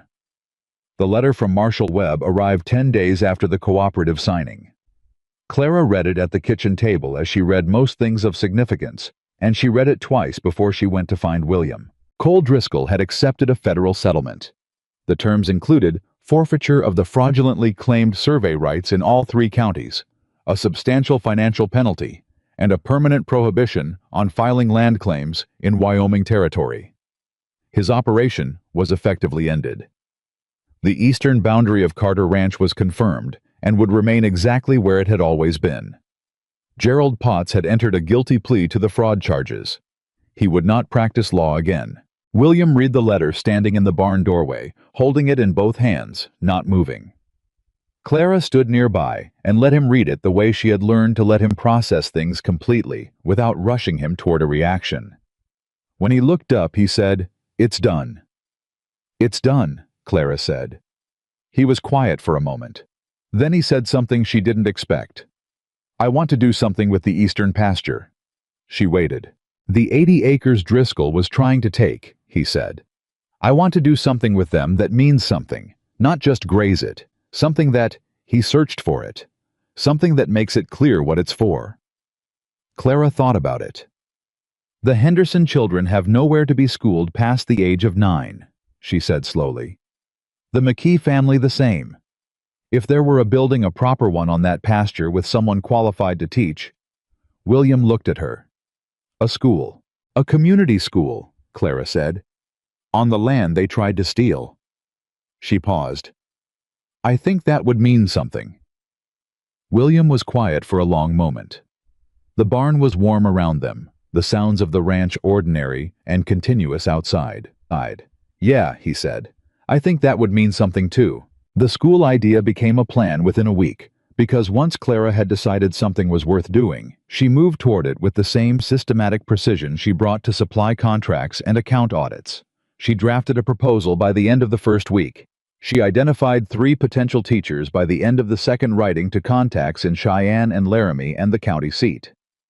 She calculated the construction costs by the end of the third, and presented the figures to William on a Saturday morning with full documentation. He looked at the numbers. He asked 4 questions. She answered all 4. He said, "Do it." "Just like that," Clara said. "You've been right about everything else you've put numbers to," William said, which was what he always said, which had become its own kind of language between them, meaning, "I trust you, completely proceed without my second guessing," which was one of the most extraordinary things anyone had ever said to her, expressed in the most ordinary possible terms. She started the construction process the following Monday. What happened next surprised her, and Clara was not easily surprised. She had sent a notice to the 3 neighboring families about the school plan, Informational preliminary, describing the proposal and the timeline. She had expected measured interest. Cautious questions. The reasonable skepticism of people who had been promised things before. Instead, Anna Prater arrived at the ranch 2 days after the notice went out, driving her own wagon with a pie and the particular expression of a woman who has made a decision. She came into the kitchen where Clara was working and set the pie on the table and said, "My oldest boy is 14, and he reads at the level of a 10-year-old because there's nothing within 20 miles to teach him otherwise. You build that school. Mrs. Carter and I will make sure every family within a day's ride knows about it." "I'm counting on that," Clara said. "I know you are," Anna Prater said. "That's why I'm here to tell you I'm already doing it." Within a month, 8 families had expressed interest. Within 6 weeks, the framing of the building on the eastern pasture was complete, and Rourke had organized the construction with the same efficiency he brought to every physical problem the ranch presented.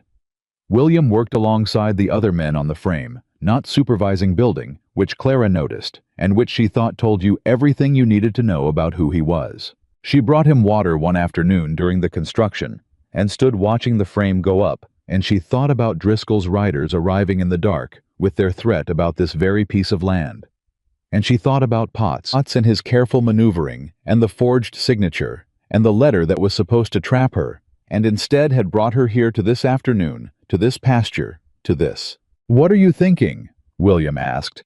He had come to stand beside her, wiping his hands on a cloth. "I'm thinking about that first letter from Potts," she said. "The one with all the debt figures, the one that was supposed to leave me without options." William was quiet. "He thought he was ending something," Clara said. "He thought he was using something your trust my father's worry. He thought he was arranging pieces into a configuration that served his purposes." She looked at the frame going up against the sky. "And instead he built this." William looked at the school frame. He looked at it for a long moment. "He built this," he repeated, and there was something in his voice that was not gratitude to Potts. Nothing remotely like that, but was the specific acknowledgement that sometimes the worst intentions produce through their failure the best outcomes. The school opened in September. Clara had found a teacher, a young woman named Frances Adler, 23 years old, from Laramie, with a qualification certificate and the kind of unintimidated directness that Clara recognized immediately as the quality most necessary for the work. Frances arrived in August to get the building organized and the materials in place, and within a week, she and Clara had developed the specific shorthand of 2 practical women who understand each other's priorities. The opening day brought 14 children. The Prater boys, the Henderson girls, the McKee twins. Children from 2 families. Clara hadn't even contacted, who had heard through the network Anna Prater had assembled with the efficiency of a woman who had been waiting for exactly this opportunity. Clara stood at the back of the schoolroom on the opening morning and watched Frances Adler introduce herself to 14 children who were paying close attention because she spoke to them as though what they thought mattered. And Clara felt something so full it was almost difficult to hold. William was beside her. He was very still in the way he was still when something was real to him. He didn't say anything. She didn't either. But his hand found hers in the back of the schoolroom, and she held it, and neither of them moved until the opening session was well underway. Then they walked home together across the eastern pasture, the 80 acres that had been contested and threatened and fought over, and was now permanently and undeniably this. Clara felt the ground under her feet and thought, this is what it means to win. Not the defeat of an enemy, the transformation of what they were trying to take into something they could never have imagined. The twist that came in October arrived in a form Clara had not considered, which unsettled her in the specific way that being genuinely surprised always did. She had prepared for Driscoll to appeal his settlement. She had prepared for Potts to attempt some further legal maneuver from his reduced position. She had not prepared for the letter that arrived from a man named Daniel Whitfield, her father's younger brother, her uncle, a man she had met exactly twice in her childhood, and had not heard from since her father's funeral, where he had not appeared. The letter was 3 pages. It was not threatening. It was not legal. It was something considerably more difficult to manage than either of those things. It was an apology. Daniel Whitfield wrote that he had known about Leonard Marsh's activities. Not all of them, not the forgery, but the general pattern of Marsh's behavior, the way he operated, the fact that Clara's father had been worried about him in the months before his death. Daniel had known, and he had done nothing, because he and Thomas Whitfield had been estranged for years over a business dispute that Daniel now understood he had been wrong about, and by the time he was ready to do something, the news of Thomas's death had reached him, and then the news of Clara's marriage arrangement, and he had told himself she was taken care of, and that was sufficient. "I was writing now," he said, because he had heard about the federal investigation, and about Marsh, and about what Clara had done to protect herself and the ranch. And he was ashamed, and he wanted her to know it, and he was not asking for anything except the chance to say it. Clara sat with that letter for a long time. A whole evening. She sat in the study, and she read it 4 times, and she thought about her father worrying in his last months, carrying the knowledge that something was wrong without knowing the full shape of it, going to William, because he didn't know where else to go. She thought about the brother who had known something and done nothing. She thought about what it cost a man to write 3 pages of apology when he was expecting nothing back. She brought the letter to William that night. She sat across the desk from him and handed it to him and watched him read it. When he finished, he set it down and looked at her and said, "What do you want to do with it?" "I don't know yet," Clara said honestly. "You don't have to decide tonight." "I know." She looked at the letter on the desk. "He's my father's blood. She stopped. "He failed my father. He failed me. But he knew it, and he said it, which is more than most people manage." "It is," William said. "I'm not ready to forgive it," Clara said. "But I'm not ready to close the door either." William nodded. "Then leave it open for now." She wrote back to Daniel Whitfield. Not warmly, but not closed. She wrote that she had received his letter and read it carefully, and that she appreciated his honesty, and that she was not in a position to respond more fully at this time, but that she was not ending the correspondence. 3 sentences, clean and precise and true. She sent it and she moved on. That was October. By November, the cooperative had expanded to 5 families. Frances Adler had added an evening class twice a week for adults who wanted the schooling they'd never had, which had been entirely Frances's own idea, and which Clara had supported immediately and completely. The ranch accounts were the most organized they had been in a decade.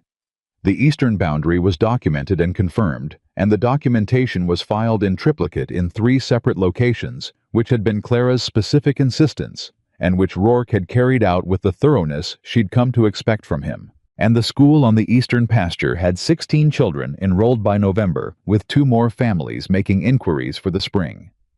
It was on a November evening, cold and clear, when William said something that Clara had not known she was waiting to hear. They were on the porch. Their evening.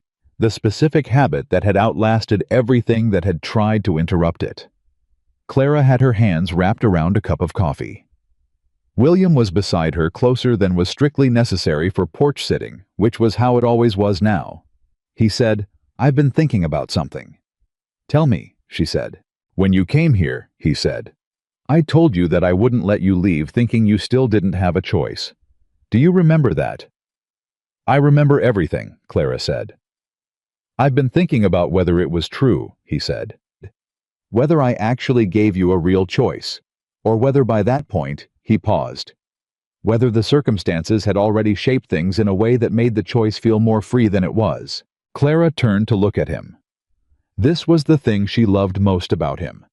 This specific scruple, this willingness to examine his own behavior for the thing he might have gotten wrong, even when getting it wrong had led somewhere good.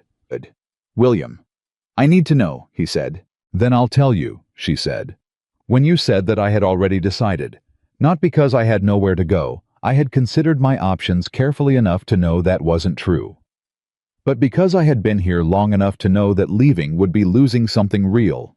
Not the arrangement, not the security, you." She held his gaze. "The choice was completely free. I chose you." He looked at her for a long moment. Something in his face settled. "All right," he said.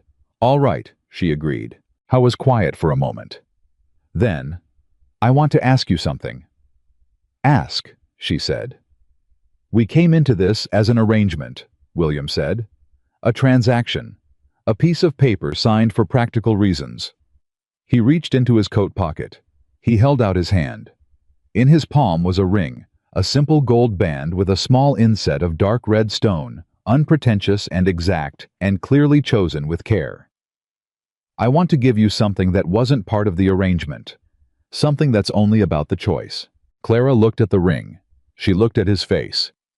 She thought about the woman who had climbed out of a wagon 7 months ago and stood in this yard and said, "I understand the nature of this arrangement, and I'm not under any illusions," with her hand steady and her jaw set and her heart braced for the worst. She thought about everything that had happened between that woman and this moment. She held out her hand. He put the ring on her finger. It fit exactly, which she didn't ask about, because she knew him well enough now to know that he had paid attention and measured carefully and said nothing until he was certain. "This is the one I wanted to give you," he said. "The first one was the arrangement. This one is mine." Clara looked at the ring on her hand. She looked at it for a long moment, and then she looked up at him, and she said, "This is mine too." He put his arm around her, and she leaned into him, and they stayed on the porch in the cold, clear November air, while the ranch settled into its evening around them, and everything that had tried to reduce her, the debt, the arrangement, Marsh and Potts and Driscoll, the forged signature, the riders in the dark, all of it had failed. Not because it hadn't been real, but because she had been more real. The letter that came from Daniel Whitfield in December was short. He thanked her for writing back. He said he understood, and he was asking for nothing except what she was willing to give. He said he had been trying to find out more about his brother's final years, and had learned through the county records what she had managed: the investigation, the school, the cooperative. He said Thomas Whitfield would have been astonished and proud. Clara read that letter at the kitchen table, and she let herself feel it fully, the way she had learned over 7 months to let the real things land instead of managing them into safety. She felt it, and then she set the letter down, and she went to find William, and she told him what it said, and he listened, the way he always listened, completely, without filling the space before she was done. When she finished, he said, "Do you believe him about your father being proud?" "Yes," Clara said, without hesitation. "Then hold on to that," William said. She did.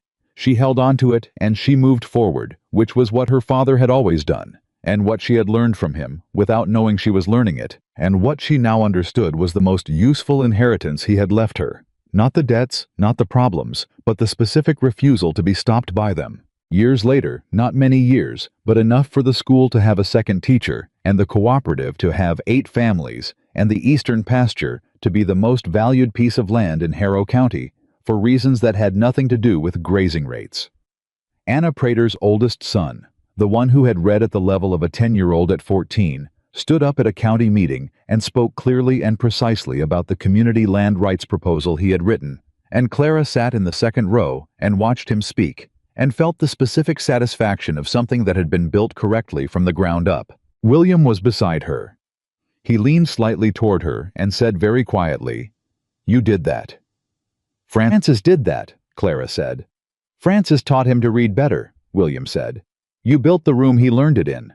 She looked at the young man speaking with confidence in front of a room full of adults, and she thought about a woman arriving at a strange ranch with 1 trunk and a piece of paper and no choices, and she thought about every decision made between that day and this one, and she understood something she had not fully understood until now, that freedom was not the absence of constraint. Freedom was what you built inside the constraints around them, through them, until the structure you had made was stronger than anything that had tried to contain you. She had arrived in this county without a voice. She had built one word by word and number by number and choice by choice until it was clear and strong and entirely her own. William took her hand. She held it. The young man at the front of the room finished speaking, and the room responded, and the future moved forward, the way futures do not, because circumstances were kind, but because the people inside them refused to be less than what they were. Some loves are found whole and handed to you like a gift. Clara and William's was not that kind. Theirs was made built from the materials of difficulty and honesty and work, and the specific courage it takes to choose freely and completely the life and the person standing in front of you. That is the only kind of love that lasts. And theirs lasted. And that was enough.